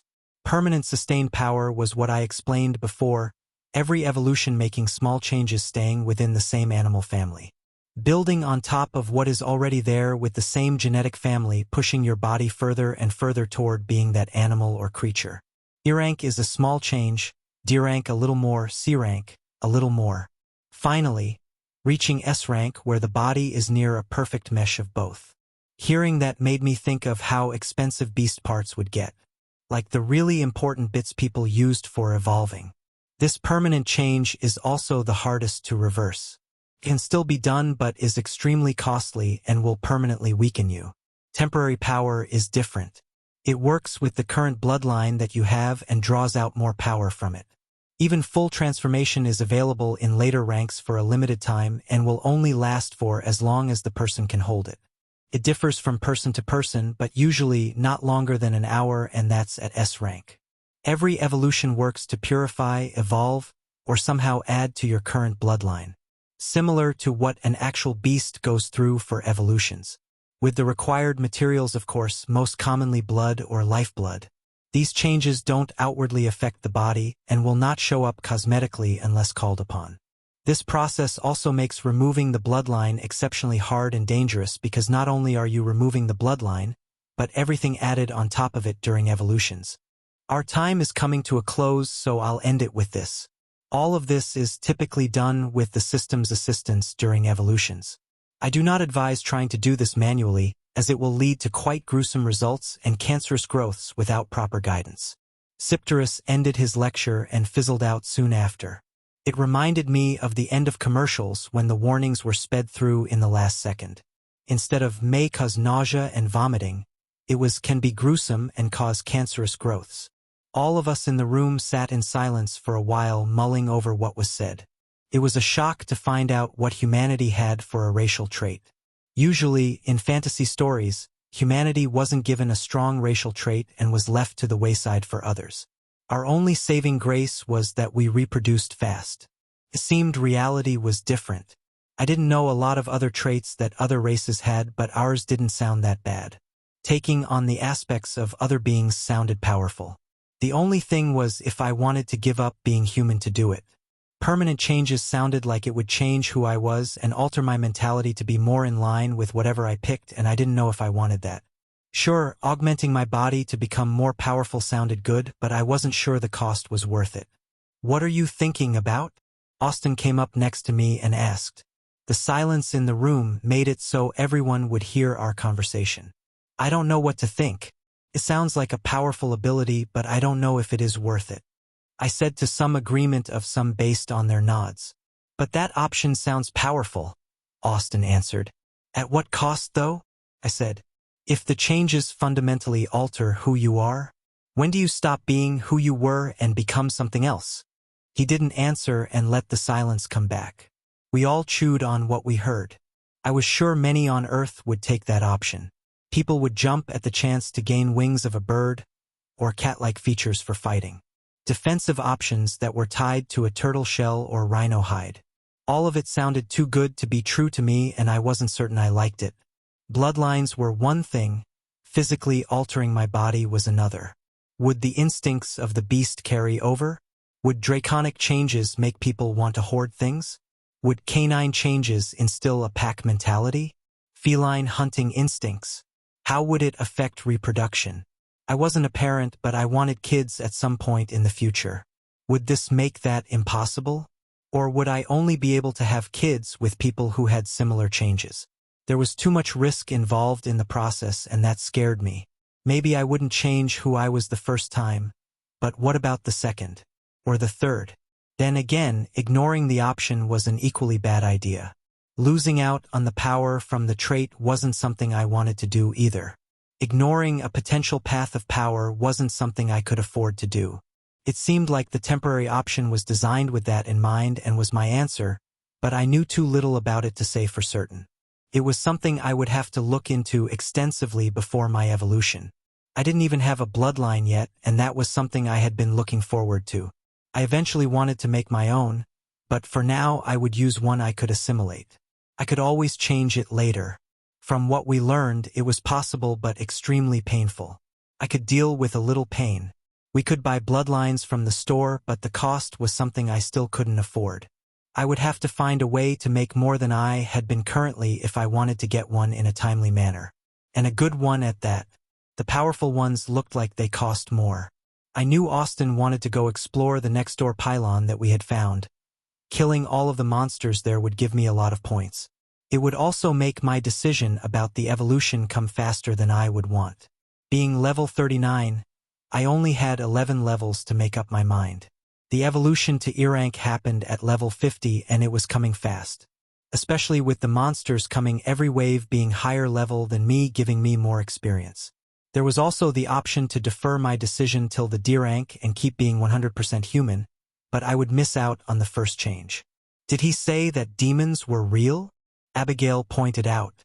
She had been reading over the notes she took and pointed out something that all of us had glossed over. The alien mentioned how using demonic material led to bad results, and that meant that there were demons to get material from. That sent us on an entirely different tangent, and with most of my family being religious, not one I wanted to go on. The confirmation that demons existed gave credence to the possibility of angels, and I didn't want to open that can of worms right now. A multiversal war of angels versus demons was a distraction I didn't need if it was real. While they babbled on about it, I left the room to get some air. It was a lot of information to dump on someone, and it was difficult to work my way through it. I pulled up how many points I had to see how close I was to a bloodline. Points: 165,332. Since the 11th wave, when I blew all of my points on upgrading the wall, I had been saving everything I got. I had earned well over 200,000 by this point, but my expenditures brought it down. The rune I bought was 25,000. Metal and tools for the forge were expensive. I blew nearly 50k on the metal slab I just bought. Another skill was available for 25,000, but I decided against it. One skill wasn't worth it, and there were other things I was saving for. The latest wave, Wave 23, netted me nearly 50,000 by itself. A bloodline was expensive though, and if I was going to keep it I needed to choose wisely. Bloodlines could be evolved and changed, in the worst case removed, but I wanted to make the right choice the first go-round so I didn't have to deal with that. Decent bloodlines were expensive. Bloodlines tied to an affinity more so. I knew I wanted something with my affinity, but I wasn't sure what. Obviously, Dragon sounded cool and powerful, but that wasn't something I could buy. Ice Phoenix sounded equally as good, but again, not something I could buy. Cost wasn't the issue, the store didn't even have it. I couldn't even imagine what level of pylon was needed for the store to have those. Seeing as I could barely afford the ones available, anything better would be entirely out of my budget. It was frustrating to be limited to something that I could afford. There were devices I could buy that could be used on anything I killed to gain its bloodline, but those were up there in cost too. Plus, I wasn't sure what kind of beasts were out there and if the time spent looking would be worth it. The devices didn't have a 100% success rate as well, so I could fail and be a waste of time. All of this was so much to think about, and it was making me want to go and hit something. Austin must have sensed my mood, for he walked up decked out in his gear holding my armor and hammer. "Want to go on an adventure?" he said with a smile. I knew he was thinking along the same lines I had been and felt the urge to get more points. We had a wave tomorrow, and doing what he had planned could get us injured. I thought about it for a bit. "Come on, it'll be fun," he added. "Fuck it. What's the worst that could happen?" "Let's go," I said. Austin cheered, and we made our way toward the overrun pylon Austin had found. At least I was going to get to hit something. Chapter 76, Wunderbar. Getting to the pylon wasn't that hard. With the stat points we were working with, a solid 2-hour jog was enough to get there, and it didn't even wind us. We were used to it by now, and we got into it with gusto. The monsters were roaming about the pylon in different groups and started quite weak compared to what we were used to. The waves spawned level 38 monsters for us to fight now, and the ones in the outer ring were only level 30. Austin and I both decided to ignore the math and leave the strength near the pylon a surprise. This was supposed to be a fun battle/adventure. Using our heads too much was against the point. We began fighting the small groups, trying to be as quiet as possible, but our efforts were ignored. It was like they had a sixth sense and knew we were there. We might as well have been holding up a sign saying, "Here we are." Stealth wasn't my strong suit anyway, so after it was broken, loud and heavy was the way to go. I got to start slinging around ice bolts, and Austin got to use more flashy skills, literally. He had consigned himself to skills without an outward effect as some form of training or keeping stealth, or a mixture of the two. I didn't care enough to ask. I had done the same to get one of my early skills upgraded once before. You have upgraded a skill. Throwing weapon proficiency, beginner, throwing weapon proficiency, novice. A while ago, I fought groups of monsters with only a conjured javelin of ice, throwing it at any that came close. I practiced both physically throwing it and launching it with ice manipulation. I still regretted the skill choice, but I would make the most of it. We both went through stints where we didn't use certain skills to train, and it wasn't something that abnormal for us. I occasionally didn't use my hammer and brawled with my fists to practice if I ever got disarmed. With ice manipulation, I could form ice gauntlets to have little spikes on the knuckles for added effect. I wasn't worried about my hammer being removed, since I could call it back to me with ice manipulation, but it breaking worried me. I needed to be ready to fight without it. My law made breaking it hard, but my least law wasn't meant to hold up against 600 stat points of strength. My full power boost from Avalanche wasn't something I had anticipated when I made the hammer. Trying to upgrade my law into a lesser law was proving difficult. I knew it wasn't something that people started worrying about until the evolution to D rank, but I wanted it now. I got my least law a rank early. I could also get my lesser law early. Something about it was different though. To get my least law, I connected with my element and meditated on making my ice stronger and colder. Out of the many aspects that ice was, I focused on those two. To go further down the road and increase my enlightenment, I needed to focus on other aspects of ice. I wanted a wind chill type of effect that would make anything in my range have to fight off the cold, but that had aspects of wind that I didn't have. I thought about branching out to comprehend a wind law like Hal, but decided against it. I could focus on that after the tutorial was over and I had time to settle down. I needed to stick with what I knew. With the wind chill option out, I thought about the slow effect that ice usually had in games. Usually, ice was a debuff that slowed enemies or froze them. It was like my aspect of strength and cold needed something to prop it up to reach further heights. Information on it still wasn't available and it was driving me crazy. It felt like another aspect was needed to further my law down the road. After we were out, I would buy every scrap of information just out of spite. Even if the system wasn't sentient, I was going to spite it anyway. Momentum of the Avalanche had long since activated and we were wading through the bodies thrown at us. I was in front with Austin behind, marching toward the center of the lollipop. You think about which bloodline you want? Austin shouted over the sounds of battle behind me. The beasts still weren't that strong and keeping a conversation wasn't that hard. We had fought together enough to know what the other was going to do. It was a valid question and I was still debating which I wanted. There were options that all gave different effects. Arctic Dire Wolf was an option, one of the cheapest, that was decent. It would increase my cold powers and give me a slight leadership boost. Leadership wasn't something I cared overly much about though. Dire Polar Bear was another option. It would greatly increase my strength when called upon and give a slight boost of ice powers. I don't know. I'm not thrilled about the permanent option, so I need to be careful which bloodline I pick. Did you buy anything to clarify what he meant?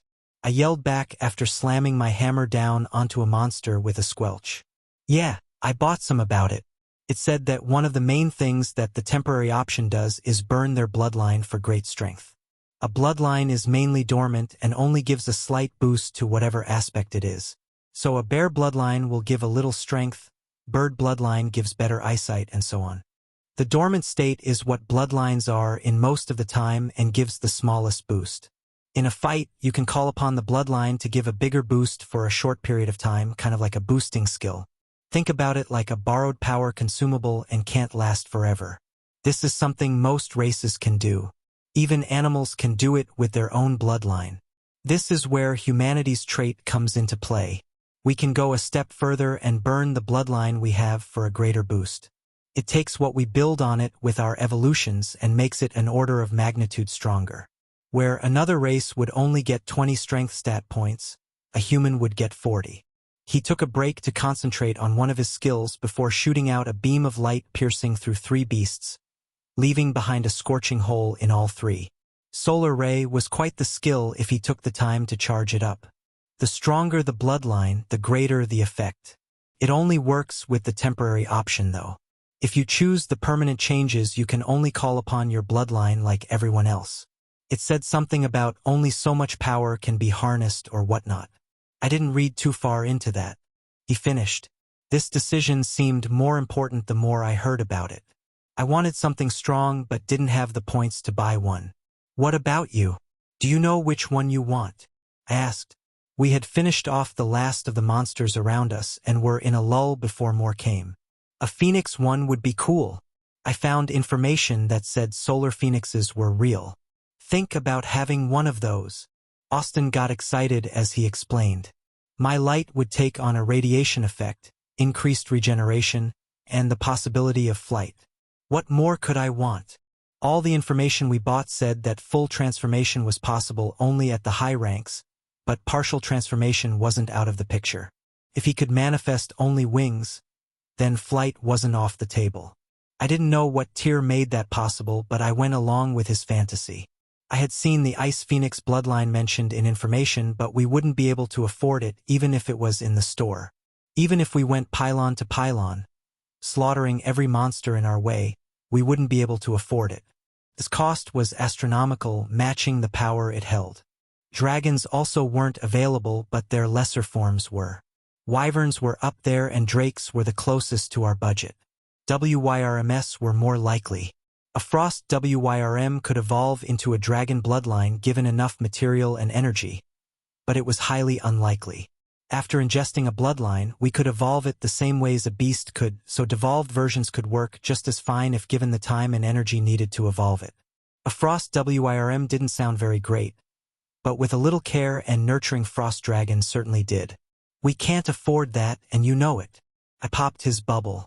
There was some grumbling about it, and he was a little more violent than necessary with the monster group that came at us next. We both had to give our options more thought. Every monster was over level 30, and we were both getting over 450 per kill. There were hundreds for us to kill. As the distance between us and the center closed, the beasts got stronger and gave more points. It wasn't all one type, which made it harder for us to get through. The non-uniform groups threw us off. Lightning tigers paired with blazed lions. Acid spiders with stone salamanders. It was a mixture of all of the waves, and all of them had grown. They didn't stay the same level as when they spawned in and increased in level just the same as we had. It took us almost 2 hours to get to the center, which was perfect timing for me. Not so for Austin. My boost from Avalanche are built up to make me stronger. Austin was huffing a bit from exertion. He wasn't out of breath entirely, but he wasn't the 100% he started at. Neither of our mana pools were full either. Mine had more than his since I could rely on my strength while he used skills more often. At the center, where the strongest monster sat, was a dire wolf. The dead bodies of other waves were strewn around, and I could see teeth marks on their bodies. It looked like the wolf had eaten them. Using identity left me stunned. Prime Alpha Dire Wolf? Level 45. It was a massive beast of over 10 feet with a mixture of white and gray fur. Its muzzle was covered in the blood of a carcass it was eating and marred in scars. Some fur was missing from previous fights, but that only added to its threatening atmosphere. The temperature was frigid around it, and something about it resonated with me. It had an ice law, or something close to it. It was the highest level monster I had seen, and it was a boss. Shouldn't have been here. When did this pylon go dark? I asked. We hadn't heard from the people who claimed this pylon in quite a while. I didn't concern myself with it because it wasn't important at the time. I was focused on keeping my family alive. Around Wave 10, when Kyle died, Austin answered. That answered why we didn't know. We shut ourselves off after that happened and didn't pay attention to what happened to the others around us.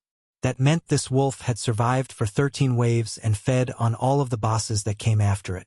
When a pylon fell, the beasts of the wave that conquered it took over, turning it into a pseudo-den or home. Consecutive waves still spawned in, but instead of fighting the participants, they fought each other for dominance. Whoever won, stayed. Some of the losing wave left and went into the wilderness, but most stayed and became part of the inhabitants. With every pylon that fell, the woods became increasingly inhospitable due to the rising number of monsters. It was why we saw the various beasts from all of the waves. It was also why there were so many. Some died in the fight for dominance and some died fighting each other afterward. They were beasts after all, but there was a lot compared to a normal wave. This Direwolf Alpha had beaten every boss that came after it and had the experience and levels that came with it. I looked at Austin and he had a blazing smile on his face. This is gonna be fun, he said. I had to admit, a part of me was going rearing to go, but I didn't think this was the best decision. We had a wave tomorrow, and this was a fight we didn't need. Before I could convey that, Austin shot out a beam of light at the wolf, getting its attention. I was so taken aback that I just sputtered, not knowing which to say first. "What the fuck are you doing? Or are you insane?" Austin knew what I was trying to say and responded. "Oh, come on. Live a little.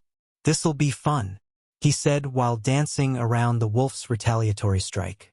"We're speaking when this is over," I yelled at him as he got further away. "Don't be a killjoy and have some fun. You're always so worried all the time," he quipped back.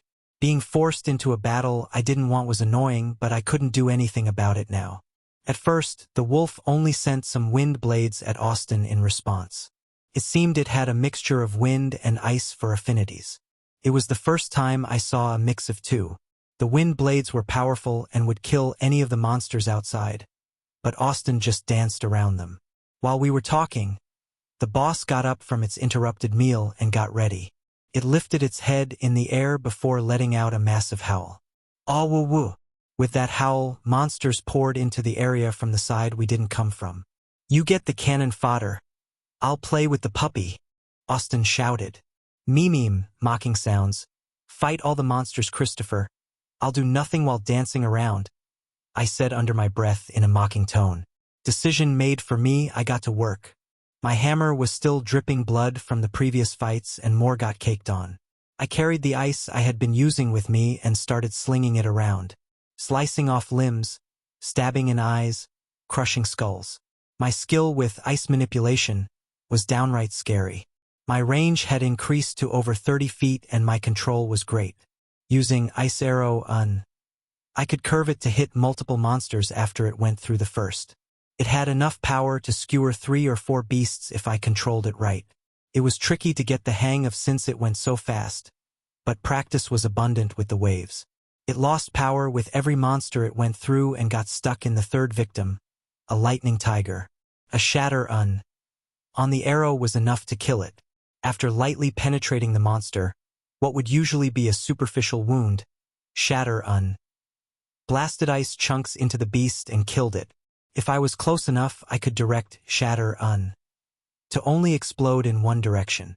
It worked great with ice wall exploding out away from me or directing the ice to deal more damage to monsters. Being as far away as I was, I couldn't direct the ice shards, but it was still enough. Claws and teeth tried to slow me down, but it all scattered off my ice armor. Any that got through were denied, drawing blood from my high fortitude. I used the time getting here to have a relaxing fight where I didn't need to worry, which resulted in gains I didn't expect. Gains that made this fight easier. You have upgraded a skill. Heavy weapon proficiency. Novice. Heavy weapon proficiency. Apprentice. It seemed letting go and not worrying about what was behind me pushed the skill over the edge. I was fighting how I wanted to, without regard for anything around me. Austin could hold his own and I could do whatever I wanted. My armor skill was once again behind, but that was fine. It would go up in time. With the upgrade, my hammer was more fluid and it bashed in heads at an increased pace. It was wonderful. I felt like shouting, "Wunderbar!" Even though I didn't want this fight, I was smiling behind the blood. I didn't cover my face with ice to be able to breathe, which usually resulted in my face getting covered in it. It was nice to be able to let loose like this. Fight without the constant worry. Just my hammer and brawn against the world. Chapter 77, Defense. Craig, Mindbreaker. Craig had been watching the camp for a couple of days now, and he finally got a decent chance to take it. It was one of the strongest camps he had come across, with thick stone walls and catapults fastened to the walls. There was only one that he saw that was stronger. The camp itself looked like a medieval castle. All of the other camps were barely holding on when he conquered them, and this was a stark difference. Well, except for that stubborn lightning mage, but Craig didn't like to think about him. That fight made him lose a good portion of his army and frustrated him to no end. Lightning was a weakness that Craig hadn't anticipated. After his minions got electrocuted, his mental compulsions were wiped out, turning his army into mindless husks. His orders wouldn't work and he had to recapture them to reinstate his control. The jolt to their system flushed out the claws he dug into them. He was glad that he pushed the mage out of his camp, but disappointed he hadn't killed him. Craig had been there personally to finish him off, but he fled faster than Craig thought he would. He left a few behind to stall, and Craig was too late to stop him. The stone walls they held took too long to get through, and the mage ran into the territory of the accursed trapper before Craig could get to him. Craig wasn't going to follow into that death trap. He had made a few forays into her territory before, and they never ended well. His believers weren't mindful enough to look out for traps. There could even be obvious tripwires, and his army would walk right into them. Craig had to rework how he gave orders to get over that issue. If he told a minion to go that way, it would override their impulse to watch out for traps. This turned his orders into convoluted messes like "watch out for traps while going that way," and every failure made him up the complexity. It was immensely frustrating. It didn't always work, but it ended better than the previous way. It was the main reason he was saving that camp for last. Craig had taken most of the eastern border and worked his way north from there. After reaching the northeast corner, he turned west to sweep along the northern border. Traveling personally and with his army took up most of his time. The tutorial area wasn't small, and it took days to reach all of the camps. His skills were high enough that he could convert a camp in 2 days, but he had to spend the time to get there. He could be in and out before a wave came if he timed it right. It made his army have fewer casualties, but he was lower level for it. He was a few levels shy of the next evolution, and he couldn't wait to see what he would evolve into. Level 50 seemed like a big milestone, and he was excited. He turned his attention back to the camp he was watching. It had some strong people, and he could already see how useful they would be under his control. He hadn't seen them fight a wave, but they looked like veterans. Every one of them was in the F rank, and most were up there in levels as well. They were on average stronger than those in his army. They had less than 1/10 of the number though. After the lightning mage, Craig's army had dwindled, but it was enough for this camp at least. There were only 20 or so people in it. Usually, Craig would wait until right after a wave to attack when the camp was at their weakest, but something happened to make him move the attack up. As he was watching, the 2 strongest people in camp left. It left him in shock at first that such an opportunity presented itself, but he quickly worked to speed up his planned attack. If he could conquer this place early, he could move on to more camps sooner. He had a minion follow the 2 as they left for a while and saw that they were preoccupied. They wouldn't be able to get back in time before he took the camp. Once they arrived, Craig could use the camp's defenses against them. Plus, what could 2 people do? He had an army. With his plan made, he signaled for it to begin. Abigail. Abigail checked in on the project Scott and Braden were working on. The 2 of them had been working almost non-stop building defenses. As the waves grew in strength, simple spike traps didn't work anymore. Both men pushed their professions to make things that could harm the beasts coming to kill us. Scott strengthened and sharpened wood to an unnatural degree, and Braden put it all together into a contraption to kill. All it needed was for Allison to place it to receive the boosts from her class and skill to increase lethality. They had learned that splitting the process up worked best. Scott made all of the wooden parts, Vinny made all of the metal, and Braden put it together. All to have Allison place it. Every person added to the project with their skills and boosted it from either their class or profession to make something greater than the sum of its parts. The traps could be placed as soon as they were built, but Connor's part was done the morning before the wave. His poison lost effectiveness if it sat out for too long, so he had to wait to apply it to the traps. He spent most of his time brewing up new and improved poisons to use.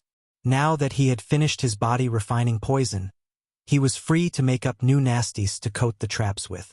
Mitchell's procedure had worked perfectly with only a few hitches. Abigail and the other healers were enough to make up for it, and Mitchell would soon wake up with a body of wood.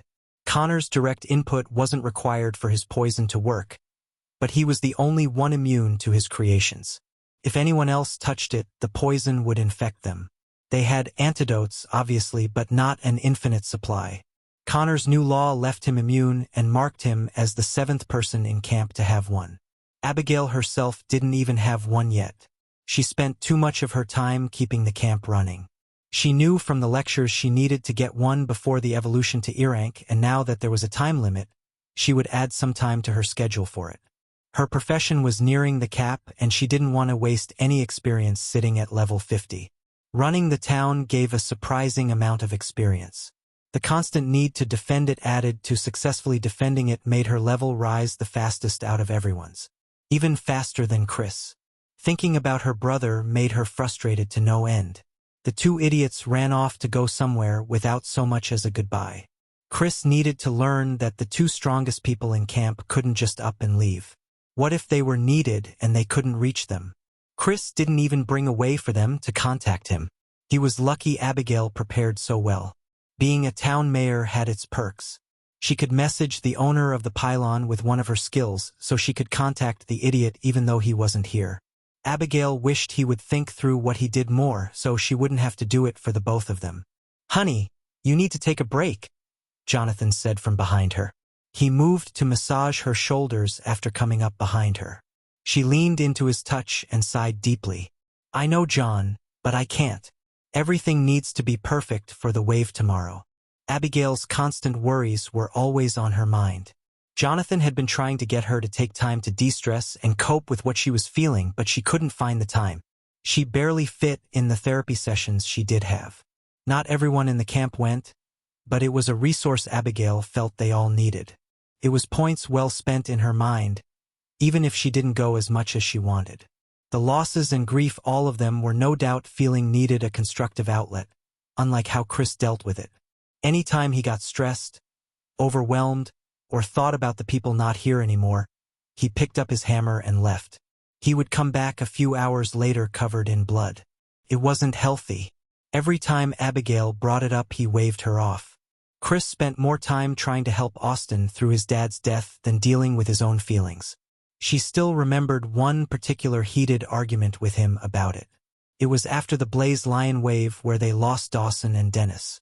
She had found Chris after the battle still in his worn armor stained with blood sitting in front of the gate he had defended. It seemed he was covered in blood more often than not these days.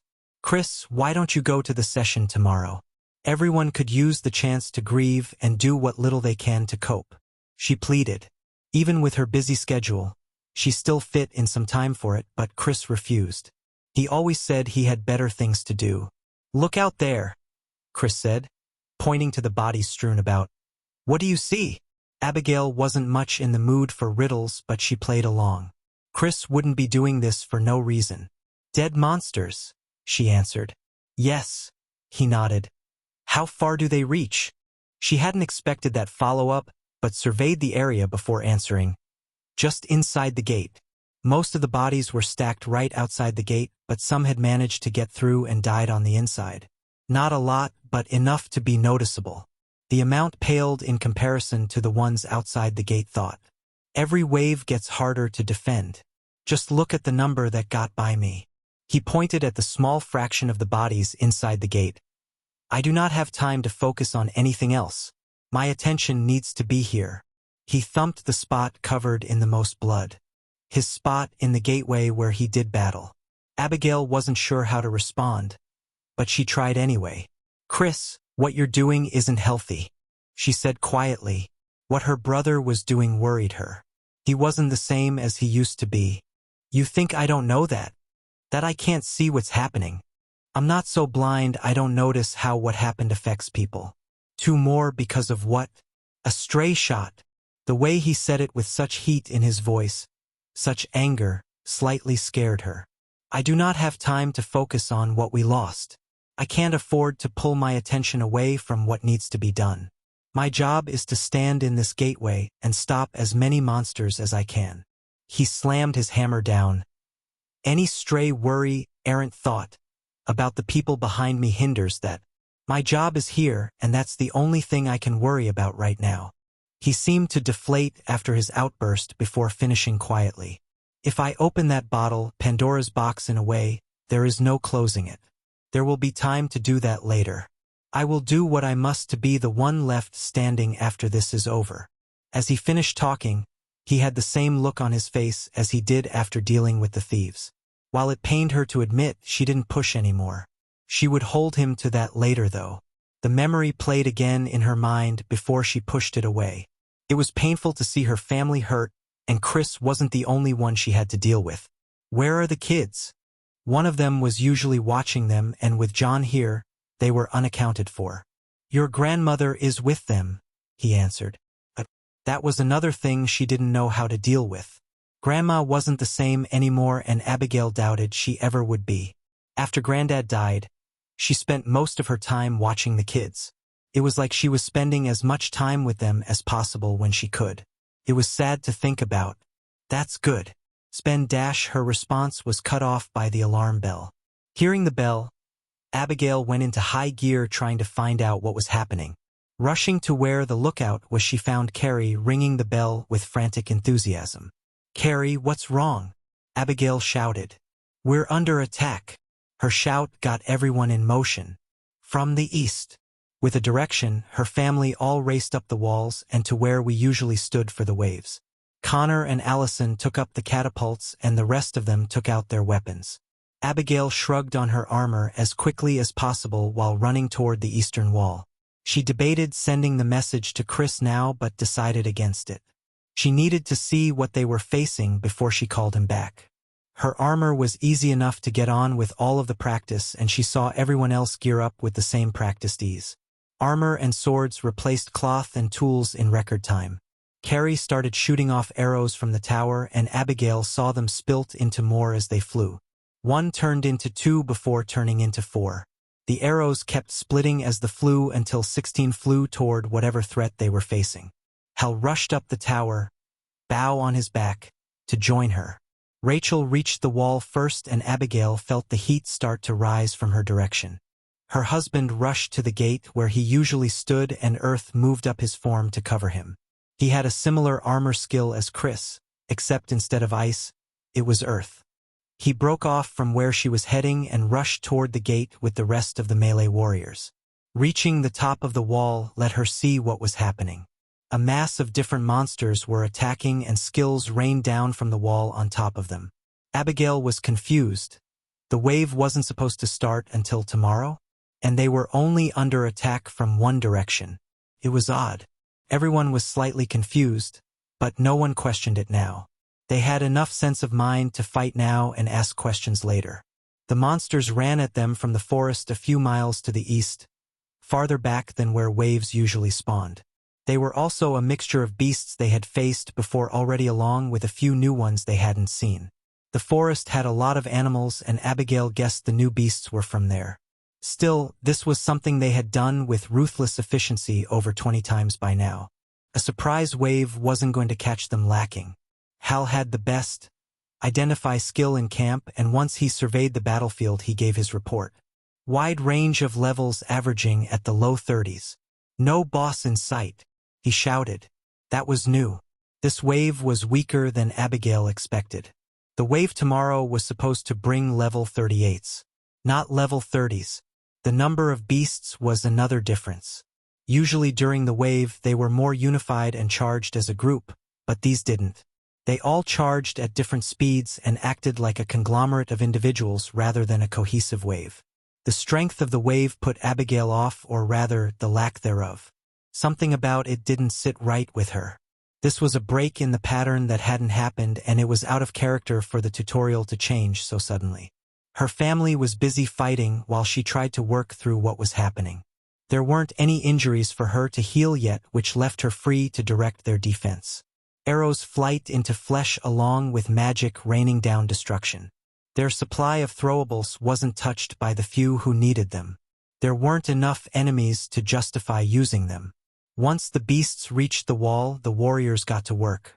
With all of them on the same side, they cut through the monsters with ease. Even without Chris and Austin, they were stronger than the rabble thrown at them. Just when she thought this would get cleared up easily, the bodies of the fallen monsters started to swell. The corpses grew before exploding out with astounding force. The explosion blew all of the warriors back, and some had noticeable injuries. The force even knocked some of the people on the wall back, and Abigail saw Sam and Ashley going around with healing. No one was badly hurt, but the gate was blown in from the force. It was where most of the bodies were concentrated and worked to increase the blast in that area. The gate leaned on the ground, torn from its hinges. Her breath hitched initially since that was where her husband was, but his earth-clad form wasn't damaged from the blow. Before Abigail had a chance to wonder what was going on, she saw more movement coming at them from the east. "It's people!" Hal and Carrie both shouted. People? Was it more raiders? Now that so much was unknown and out of her control, she fired off her message to Chris. "Under attack, people and beasts combined. Unknown threat level." Hopefully, he would get here in time to deal with everything. They were strong and could hold out for a while, but this group was proving clever. They tricked them with the beasts to blow open the gate. Did they force the monsters to swallow explosives? Who would think of that? Were the beasts from before tamed? They certainly didn't look like it. They had the same ferocity and mannerisms as the beasts of the wave, except there were explosives hidden in their bodies. She trusted in their defenses. Abigail knew how much work went into them, and getting into the wall was only the beginning. The people attacking would soon find out the folly of thinking just because the gate was open they were weak. Abigail almost pitied them. Chris's mercy was soon running out, and she didn't think that these people would be let off with only a missing hand. Chapter 78 Spirit Anchor. Jonathan. The explosion rocked him back, and some of his stone armor fell off from the force. Standing right next to the source of the blast wasn't the best position to be in. Jonathan was doing his best to not let any of the monsters through, and he hadn't expected them to blow up in his face. Some of the other warriors were injured and bleeding, which left him down some men. Thomas, Abigail's dad, was on the ground bleeding from somewhere along with Vincent next to him. Vincent spent most of his time in the forge, but that didn't mean he didn't know how to fight. Everyone in camp knew how to fight out of necessity. Vincent spent the waves manning a catapult now, but he was still a warrior through his class and utilized his blacksmith's hammer well. Scott and Braden also took up arms and were fighting down here with him. With Austin and Chris gone, and Mitchell still recovering, that left 18 people to defend. With the two strongest gone, it fell on Jonathan's shoulders to lead. This was a position that he hadn't wanted to find himself in. If it happened, that meant their two strongest were gone. Rachel was strong and so was Hal, but they weren't the ones spearheading the defense. He was the one down here making sure to hold the line. Both of them got to stay up on the wall behind protection. "People incoming," was all the warning Jonathan got before spells started to land around him. Enemy mages were shooting at him, and arrows planked off his armor and shield. Magic shields went up from the wall that stopped most of the projectiles, but it wasn't big enough to reach Jonathan down below in the gate. He had to raise a stone aegis to help keep the attacks at bay. He was in charge of the defense here, and he couldn't let the attacks land freely. People were still getting back on their feet from the explosion, and Ashley and Sam were still running around healing people. While people were recovering, he weaved earth manipulation to build up a wall of rock to use for cover against the attacks. He heard the catapults launch and their subsequent explosions. It was the first time they had fired, and it meant they were in trouble. As a rule, they tried to keep the catapults' use to a minimum. They were expensive to fire and were most effective against tightly clumped enemies. If they were being used now, it meant there were a lot more enemies coming. Gritting his teeth, he pulled more earth upward to aid in his defense. If they could explode the gate, they would be able to get through his powers, but it would slow them down. Stone Wallace went up as fast as he could make them to help defend for as long as possible. He may not be Chris with his ungodly stamina and mana pool, but he had a decent-sized one. His profession as a merchant didn't give the best stats, but it was high level. Merchant stats could be customized to whatever Jonathan wanted, within reason. There was enough leeway with the profession that he could lean one way or the other with the stat points it gave. Merchant was a broad category, and it helped him make up for weaknesses. His class stone bulwark was made for this type of fighting. He was a defense specialist, and his class was heavily tilted toward it with stat distribution. For fortitude, for endurance, 3 vitality, 2 strength, 1 agility, 1 perception, and 5 free points per level didn't leave much room for magical prowess. Tilting his profession toward the magical side gave him enough mana to use his skills more freely. He still couldn't spam them like Chris seemed to do, but he could do enough. His job during the waves was mostly to hem them in. Concentrate the bodies in one area for Carrie to take out with a rain of arrows or Rachel to obliterate with a fireball. Focusing on defense, he didn't have a ton of offensive skills to use. He had Earth Spike. Mostly because Chris wouldn't shut up about it. His main skill for offensive purposes was the first one he got, Power Strike. He had since upgraded it into Sturdy Blow, and it was the main thing he used to kill monsters. His body was hard enough, and his skill with the sword pitiful enough, that he focused entirely on the shield. He had Vincent make 2 shields to use on both arms. They were designed in such a way that their leading edge could be used as a weapon, and Jonathan used them to devastating effect. His shield mastery skill had reached apprentice rank long ago, proving his affinity with the weapon. Protecting people was something he was good at, and rising through the mastery ranks for the shield proved that. The spell Fire calmed slightly, which notified him that the frontal assault would soon begin. It wasn't a moment later that he felt the melee attacks start to build on his makeshift wall. By now, Ashley and Sam had either healed or removed anyone that was down, and the melee brawl would soon begin. Jonathan wasn't a big talker, but he felt like he needed to say something to the 5 or so people behind him. He was left with Abigail's dad, Thomas, Vincent, Allison, Braden, and Scott to help him. The rest were up above slinging magic or arrows. Connor was technically a warrior, but he focused mostly on alchemy now, but Ashley had to take him away to get healed. Jonathan didn't see the wound, but it shouldn't have been too bad if Ashley elected to move him, and he hadn't felt any of her more powerful healing skills go off. Being married to a healer left him privy to what their skills felt like and which ones were used in dire straits. Allison wasn't a warrior, but she was close enough. She knew how to use a short sword, and that was good enough. "Get ready. They're almost through," he yelled for everyone's benefit. They could see the earthen wall crumbling, but he added it for himself mostly. The earth blocked his vision, and he didn't know how many they were going to face when the earth finally crumbled. When it did, he saw a mass of people rushing toward him. There were at least 30 of them in the leading charge, and that was after the ranged attackers had a go at them. Instantly, he noticed something off. Jonathan had been feeling off since the start of this wave, but now he really felt off. At first, he thought it was a surprise wave like the others, but there was no countdown for this wave. No timer either. That was his first clue.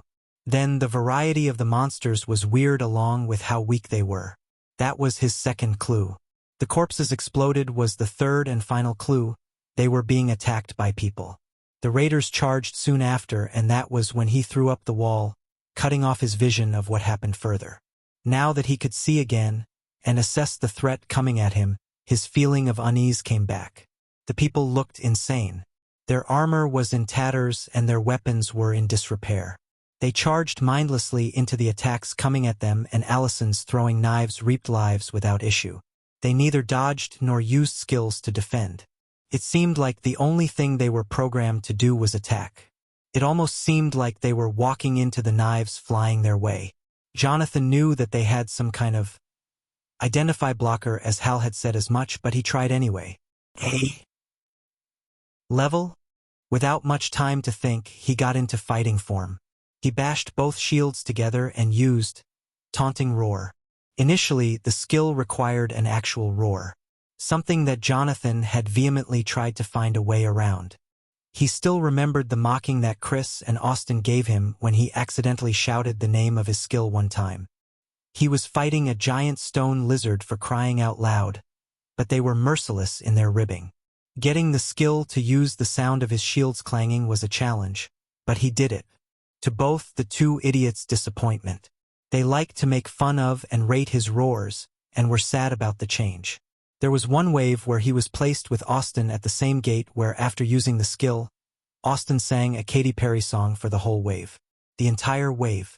A feat that Jonathan would have said was insane before he witnessed it. His taunt worked, and all of the rushing raiders focused on him. Seeing its effectiveness, his taunt worked a little too well. Usually, a few monsters ignored it and went for something else, but that didn't happen here. Every raider was caught up in it. He didn't even get time to say hi, boo, or shit before he started getting pummeled. Both his shields worked to defend, but there were too many attacks. His armor cracked and fell away under the onslaught, and he was given little time to retaliate. The other warriors had free rein to attack and used that time to great effect. The raiders were cut down with ruthless efficiency, but more were taking their place. Arrows and magic from his own side landed near him to give Jonathan some breathing room. Bodies built up and it made him slightly sick. He was used to the monsters and seeing human corpses build up at his feet was sickening. He had to push down the nausea that was building. As the fight continued, injuries started to appear. Allison ran out of knives and joined in the melee, receiving a few cuts. Scott got a stray blow to the leg that started to bleed profusely. He dropped to a knee momentarily and swung his sword wildly to fend off attacks. Vincent lost his shield at some point and only had his blacksmithing hammer to defend himself. They were losing. Even with the strength advantage, the numbers were too much. For every raider they cut down, 2 more took their place. It made him wonder where all these people came from. There had to be over 100 of them attacking. It wasn't only humans either. Beasts and monsters were intermixed in their ranks, adding to the chaos. Fighting against humans was a new experience for most of them, and that inexperience was costing them. Monsters didn't have skills they had to worry about. At most, monsters had an elemental attack that they used, not the skills that were flying at them now. Arrows from opposing rangers pinged off armor and Allison went down with an arrow to the leg and abdomen, her short sword forgotten. Vincent worked a fighting retreat, carrying her behind the wall. His blacksmith's hammer danced between foes until he was safely behind the wall with the wounded girl. Jonathan held the gate to the best of his ability. It was 6 feet of ground that he refused to give up. Shield Bash worked on repeat to fend off all he could. He didn't have the skill, nor ability, to use earth manipulation like Chris used ice manipulation. Chris wasn't far away and Jonathan only had to hold out until he came back. As much as the man liked to downplay his strength, Chris could handle this single-handedly. As much as it pained him to admit, Jonathan couldn't do that. Sure, Jonathan tried, but he wasn't the same warrior that Chris was. He tried to be, for his kid's sake, but he couldn't. He wasn't the force of nature that Chris was. Jonathan was a defender, a protector. He wasn't made for slaughtering armies.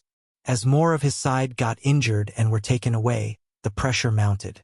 He slammed his shields into the enemy with abandon, but it wasn't enough. Scott went down next but had enough left in him to retreat under his own power. Braden joined him soon after.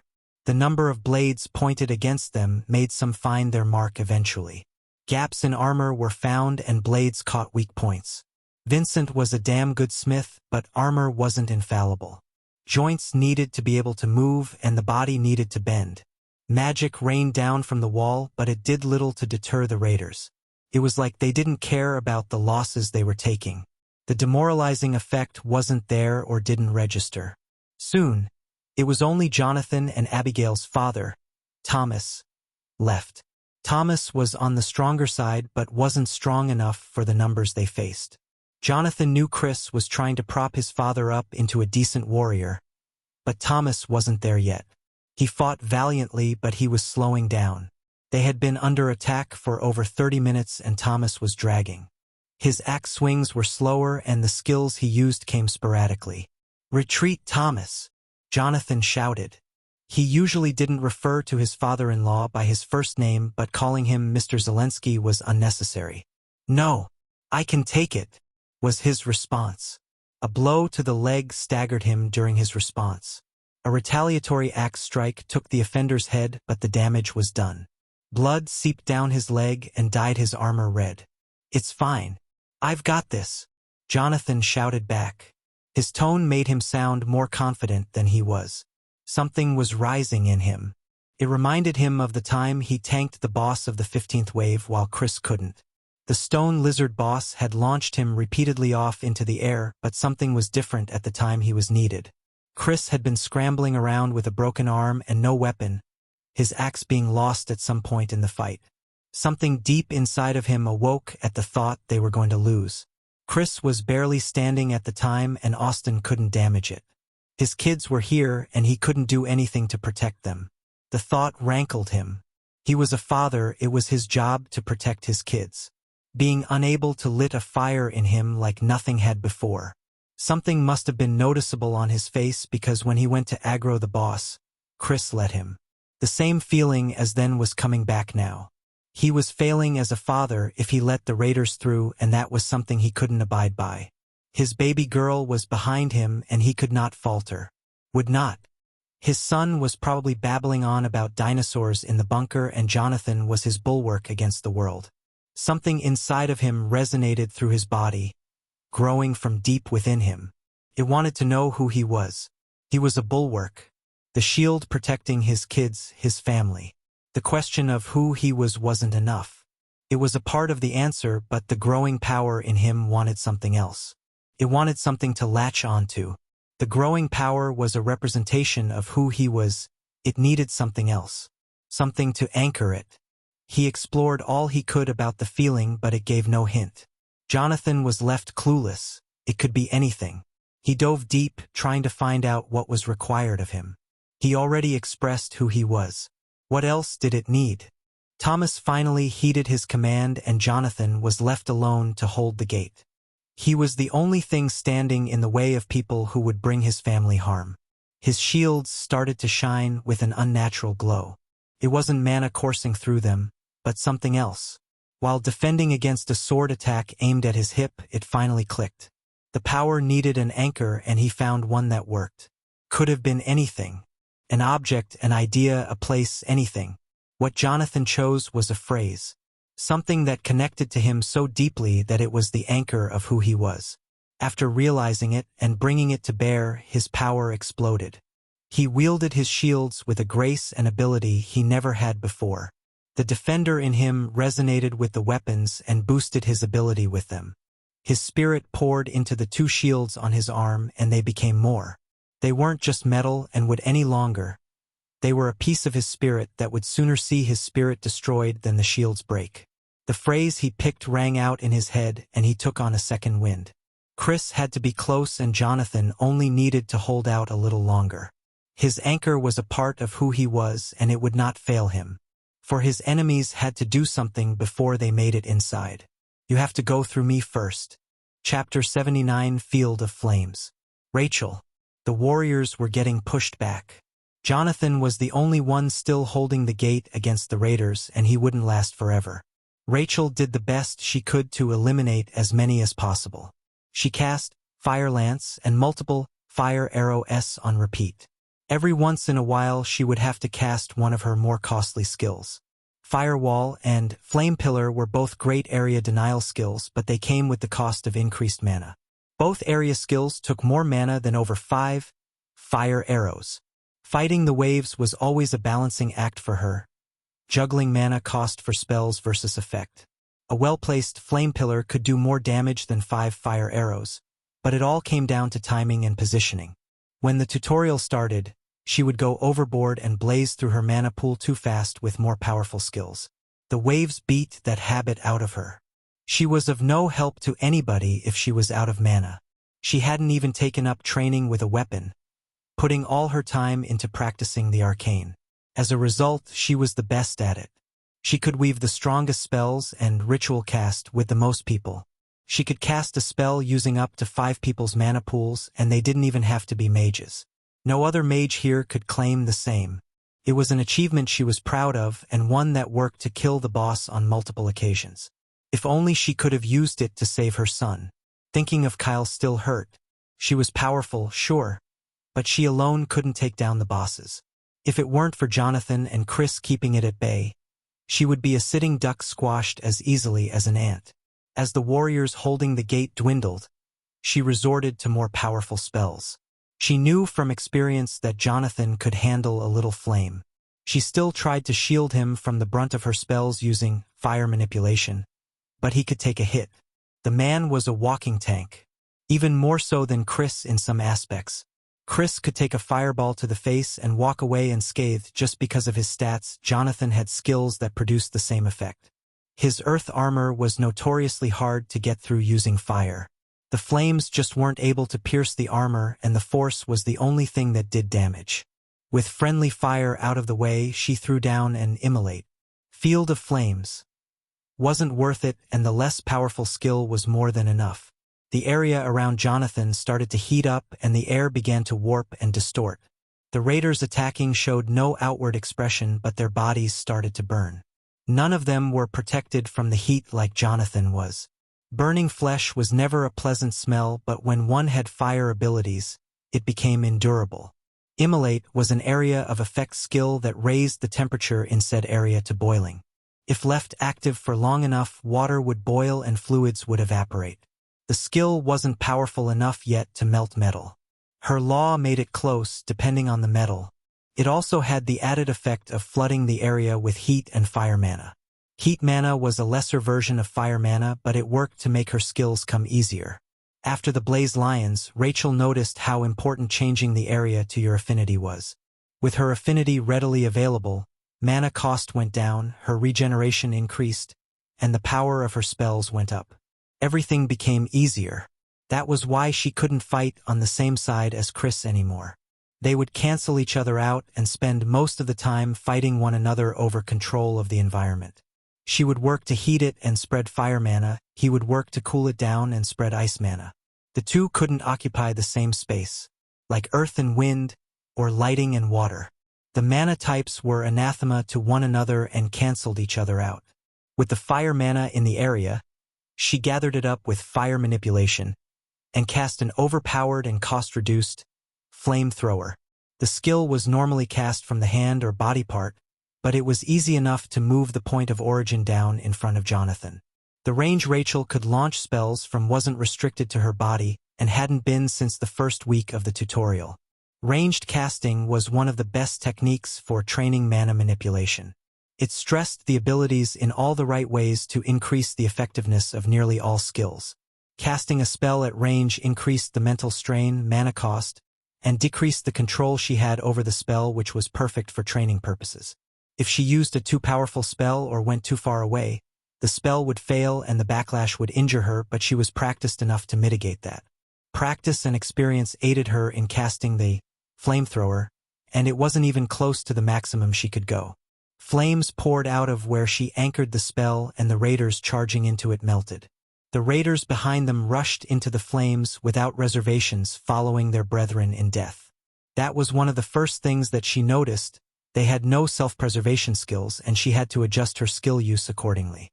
Where monsters would dodge and go around a flame pillar, the raiders would kill themselves charging through it. As focused as she was on attacking, and being the most effective on the wall, ranged attacks started to rain down on her. Enemy spells and arrows started to target the biggest threat, which was her. The magic was easy to defend. Their spells were almost childish in efficiency, and the control of the spells the raiders launched was laughable. If she could spare the attention, she could rip them apart with just her mana manipulation skills. The arrows were different. They injured her slightly, but they weren't enough to really do any damage. Mending Hearth was enough to recover from the minuscule damage. Her self-healing skill saved the healers the trouble of coming to heal her. Forced to defend, more raiders started to pressure Jonathan. Rachel thought he was about to falter, but to her surprise, he didn't. Something poured out of him and his presence skyrocketed. Rachel had seen some information about auras, but she didn't know enough to say with any degree of certainty what it was that changed.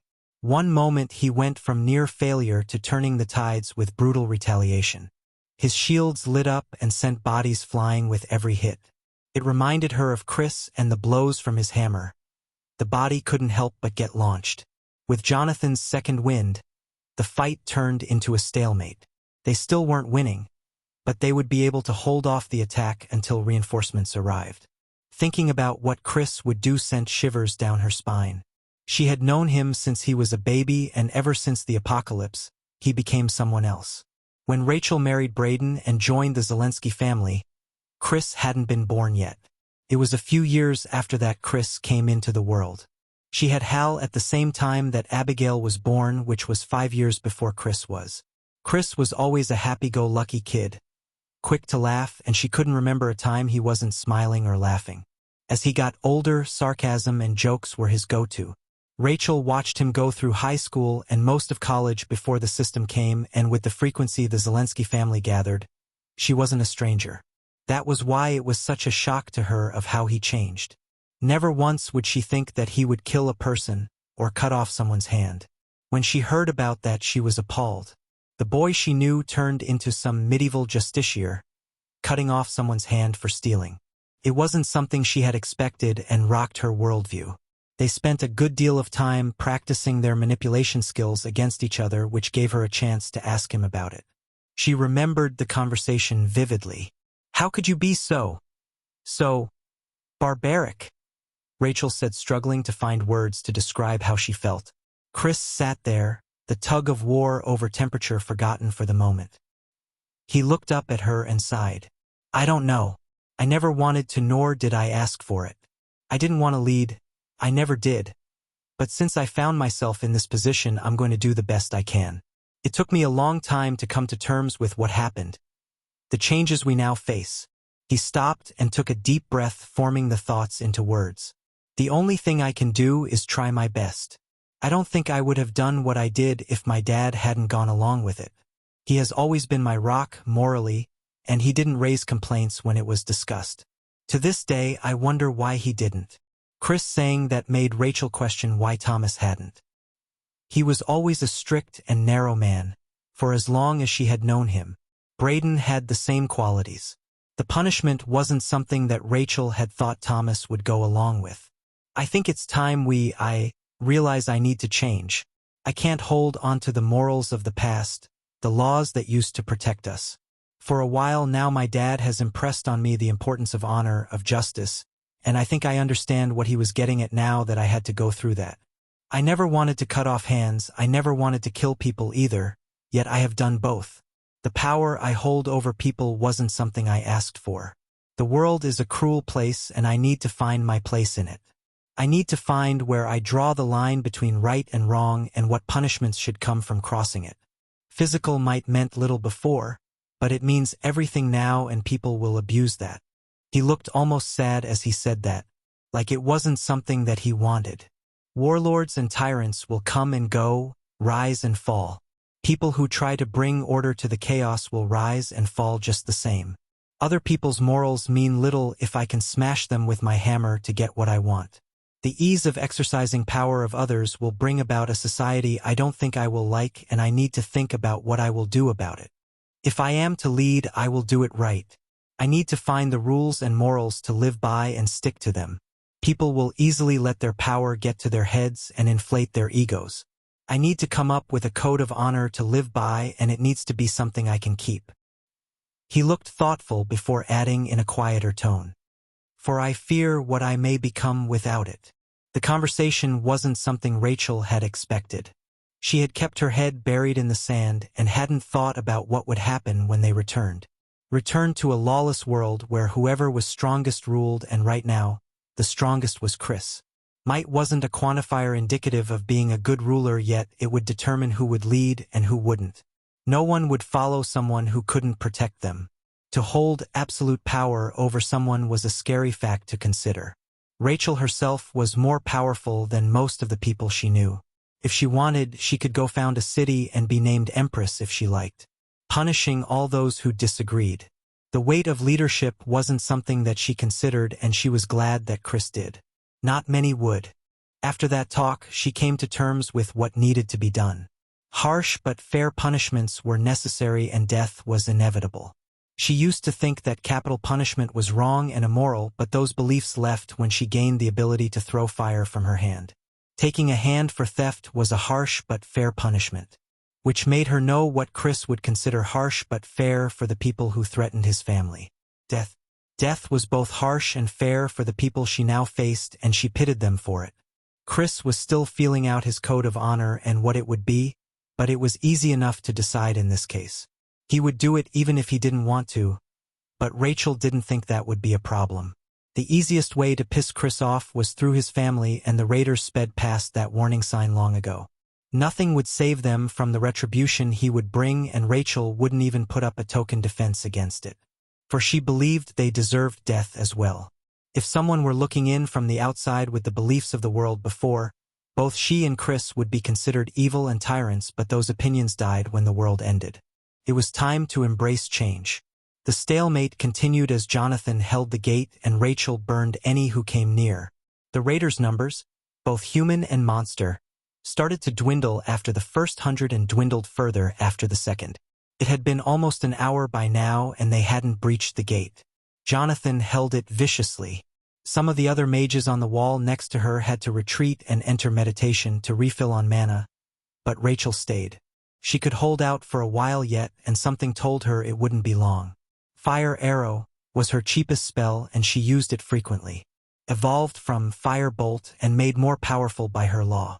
Her law focused on the power fire had and the destruction it was capable of. It boosted all of her skills and made them increasingly deadly. The sight of burnt bodies was one she would live with forever, but she had come to terms with that. It seemed like the raiders were getting desperate and committed to one final push. The bodies coming at them increased in intensity and she had to reach deep to continue. Her more powerful skills came out to play and Field of Flames burned the area in front of the wall as she poured more mana into it, creating a vast swath of flame. Her law empowered it further and raiders dropped as they entered her skill. Blazing Spear pierced through 3 or 4 bodies before its energy was spent. She was scraping the bottom of the barrel mana-wise when she felt it. An oppressive atmosphere that could only come from one person. As amateur as Rachel was in sensing auras, she could tell who it belonged to. It brought the chill of winter and a sharpness of ice, promising the chill after death and the cold of oblivion. Chris was back and he wasn't happy. His hammer would bring destruction on a scale Rachel shuddered to imagine. A small part of her wanted to pray for her enemies, but it died out instantly. For what they had done deserved what was coming. Chapter 80 Hornet's Nest. Chris. The fight was completely unnecessary. We should have left after seeing the boss. There's a wave tomorrow, or did you forget? My tone signaled how unhappy I was about the situation. Killing all of the monsters the wolf called with its howl was an annoyance at best. Killing the boss was not. It used its power expertly and out-leveled the two of us by over 6 levels. The experience it had gained from killing its fellow bosses made it a nightmare to fight. It was given time to both accumulate power and get used to said power. We were lucky it ended in relatively light injuries. My fortitude staved off most of the damage that landed on me, and a full boost from Avalanche was hard to get through even for bosses. After teaming up on it, the ending was decided. I had better control over the ice than it did, which negated most of its arsenal. With magic removed, it relied on its strong body to attack. A strong body that couldn't stand up to mine. My strength of both arms and body added together was superior to its. A fact that decided the outcome. Austin and I were both sitting in the aftermath cooling down. Both of us had cuts and scrapes, but it wasn't enough for me to use a potion. Austin already had, and his wounds closed faster as a result. While I killed the riffraff the boss summoned, he took some good licks from the boss. A hole the size of a golf ball was still working its way closed from when the boss skewered him with an icicle. He hadn't been fast enough to get out of the way in time, and it went straight through his gut, piercing both armor and flesh. If this was before, he would be dead. Now all it needed was a potion and some rest. Meditation, would have him right as rain in a few hours. His natural vitality would even heal the wound if given enough time. Oh, come off it. It was fun and we gained a lot. Stop complaining, Austin said while waving his hand dismissively. While what he said was true, it didn't take away from the fact that the fight was reckless, a trait of mine I had been trying to tame. The sentence died in my throat as something unexpected happened. Under attack, people and beasts combined. Unknown threat level. Abigail's voice bloomed in his head. It took a second to recognize it was her and deduce it was one of her profession skills. Contacting the owner of the pylon seemed like something a town mayor should be able to do. After parsing the message, anger exploded in me. Barbarian's Fury threatened to activate on its own, and I had to clamp down on the skill to avoid that. Austin, sensing my mood, asked, What's wrong? Someone is attacking our camp, I snarled. As soon as the message arrived, I picked up my discarded armor and rushed to put it on. If someone was attacking, I would need it soon. Leaving it behind was faster, but I was running into an unknown fight and it would be stupid to not be as prepared as I could be. Austin followed my lead and red-oned his armor as well. There was still the hole piercing through it, but it would protect everywhere else. The body of the wolf was left behind and we both sprinted toward home. The ground disappeared below us and my anger rose. Someone was attacking my family. From the message, it didn't sound like it was just a pack of bandits, it sounded like a full-blown assault. I trusted in my family and their strength, but I couldn't help but worry. Austin and I were the strongest we had, and we weren't there. My expression continually darkened as we got closer. My thoughts spiraled about what was happening and plans of retaliation came to mind. If they wanted a fight, they would get one. The reservations from before were thoroughly gone. There would be no mercy like with the bandits and thieves. These people attacked with the expressed purpose of destruction and killing. Something told me they wouldn't like my response. Mercy wasn't something I could afford to have anymore, and I would show people the consequences of attacking my family. I had lost my boost from momentum of the avalanche after the fight, and I worked to get it back. The skill was a mystery when I first got it, but I had teased out its activation requirements and what was needed to keep it from going away. It activated when I either attacked or defended when containing the intent to kill. I had to attack with the purpose of harm or defend an attack carrying the intent of harm for it to activate. It wouldn't activate from spars or training. Finding a monster to bludgeon was hard at first since we had killed all of them in the area, but finding one wasn't difficult once we left the area.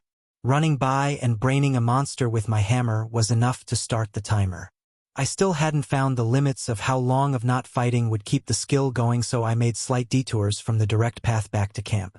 I conjured javelins of ice while I ran and put my newly upgraded throwing proficiency and skill to good use. Any beast near got a javelin present courtesy of being in my way. Austin was faster than me and he took off at full speed, leaving me in the dust. He would be able to hold any attack off until I got there, and I would be getting there with as much boost as I could. The slight detours added to the time needed to get back, but my rising stats made me faster. In the end, I wasn't sure which way would have been quicker. Even so, by the time I finally reached the camp, both my anger and boost had reached new heights. The trip back was barely an hour at full tilt, which made the boost half as strong as the maximum. Which was unfortunate but not all that important. My strength stat was still over 450 and was probably the highest of anything attacking. As the camp came into view, I was thoroughly displeased. Craters from the catapults marred the land and most of the eastern field was on fire. Rachel wasn't holding back and her skills engulfed the area. Deep yellow fire raged with small hints of blue at their base. I saw a massively empowered flamethrower blossom out 15 feet in front of the gate, spewing flames everywhere. My perception wasn't the highest, but I could see the gate was unbreached. Jonathan held it valiantly. There was something about him that was different, and it put my instincts on edge. It was like facing a law for the first time, but something else. It didn't matter now what it was, but it was strong and gave him enough to hold the gate. Continuing to assess the situation, my eyes drifted to the bodies. None of the dead were my family, which let me sigh in relief. Even thinking about the possibility made my blood boil. It was a mixture of monsters and humans that compiled the dead, and it looked like a large number of them at that. I didn't stop to count, but there were easily over 100 bodies lying before our walls. The ground shuddered under my stride, and I bounded toward the fighting. Austin was already there helping Jonathan against the attackers, while Rachel burned those who came close. This close to the fighting, I let out a roar and jumped into the thick of it. 3 ice arrows froze in front of me before being launched out. It wasn't Rachel's 5 or 6, but it was still powerful. At the end of their flight, shatter added to the damage done. My hammer followed soon behind my opening attack, and the first consequence of my retribution showered over me. The humans were pitifully weak compared to my near-peak state. My hammer vaporized them, covering me in the aftermath. Most of the blood beaded and rolled off, but frost armor was dyed red and would only get worse. My hammer swings took 2 or 3 at a time before leaving them a disfigured mess of both dead and soon-to-be-dead bodies in my wake. With Austin defending the gate, I was free to slaughter anything that came near. After our arrival, the tide of battle swung violently in our direction. Bodies accumulated quicker than ever before as I crushed all who raised a hand against my kin. Any thoughts of sparing them were long gone. I knew what needed to be done, and I would do it. Granting mercy was just asking for them to come back and try again. The oddness that I felt from them was swiftly ignored. How they acted mattered little when they were corpses. My path led me toward their origin of attack as I left the wall behind. Rachel's fire was annoying, and I didn't want to deal with it. Plus, I wanted to get to the heart of the attack. That was where their leaders should be. From the size and number of people involved, it had to be a joint attack from multiple factions. Or one giant faction formed from multiple smaller factions. It didn't matter to me which, they would die all the same. I hadn't kept up with what others were doing, and I would have to fix that. I had assumed that everyone was focusing on surviving the waves, not plotting to attack one another. Assuming that was a mistake I wouldn't make again. It seemed the prize of conquering other pylons was too great for some, and they reached their hand too far trying to claim mine. I would show them the folly of that decision. Far enough away from the fiery tempest, my true fighting form was unleashed. Hail, C. Produced asinine amounts of material for ice manipulation, C. To work with. Without the blaze lions to fight against, my claim over the environment was swift and left no room for contention. My new skill made my attempt nearly effortless. After fighting the pseudo-dungeon, reaching level 40 was assured. Passing the threshold gave me another skill. One that I used to boost my power further. Permafrost, uncommon. Freeze the ground around you or a targeted location, slowly damaging and slowing all enemies in range. Size and depth of permafrost determined at the time of activation. Maximum diameter and depth are determined by mastery of the skill along with skill rarity. Temperature and effect are determined based on mana and law.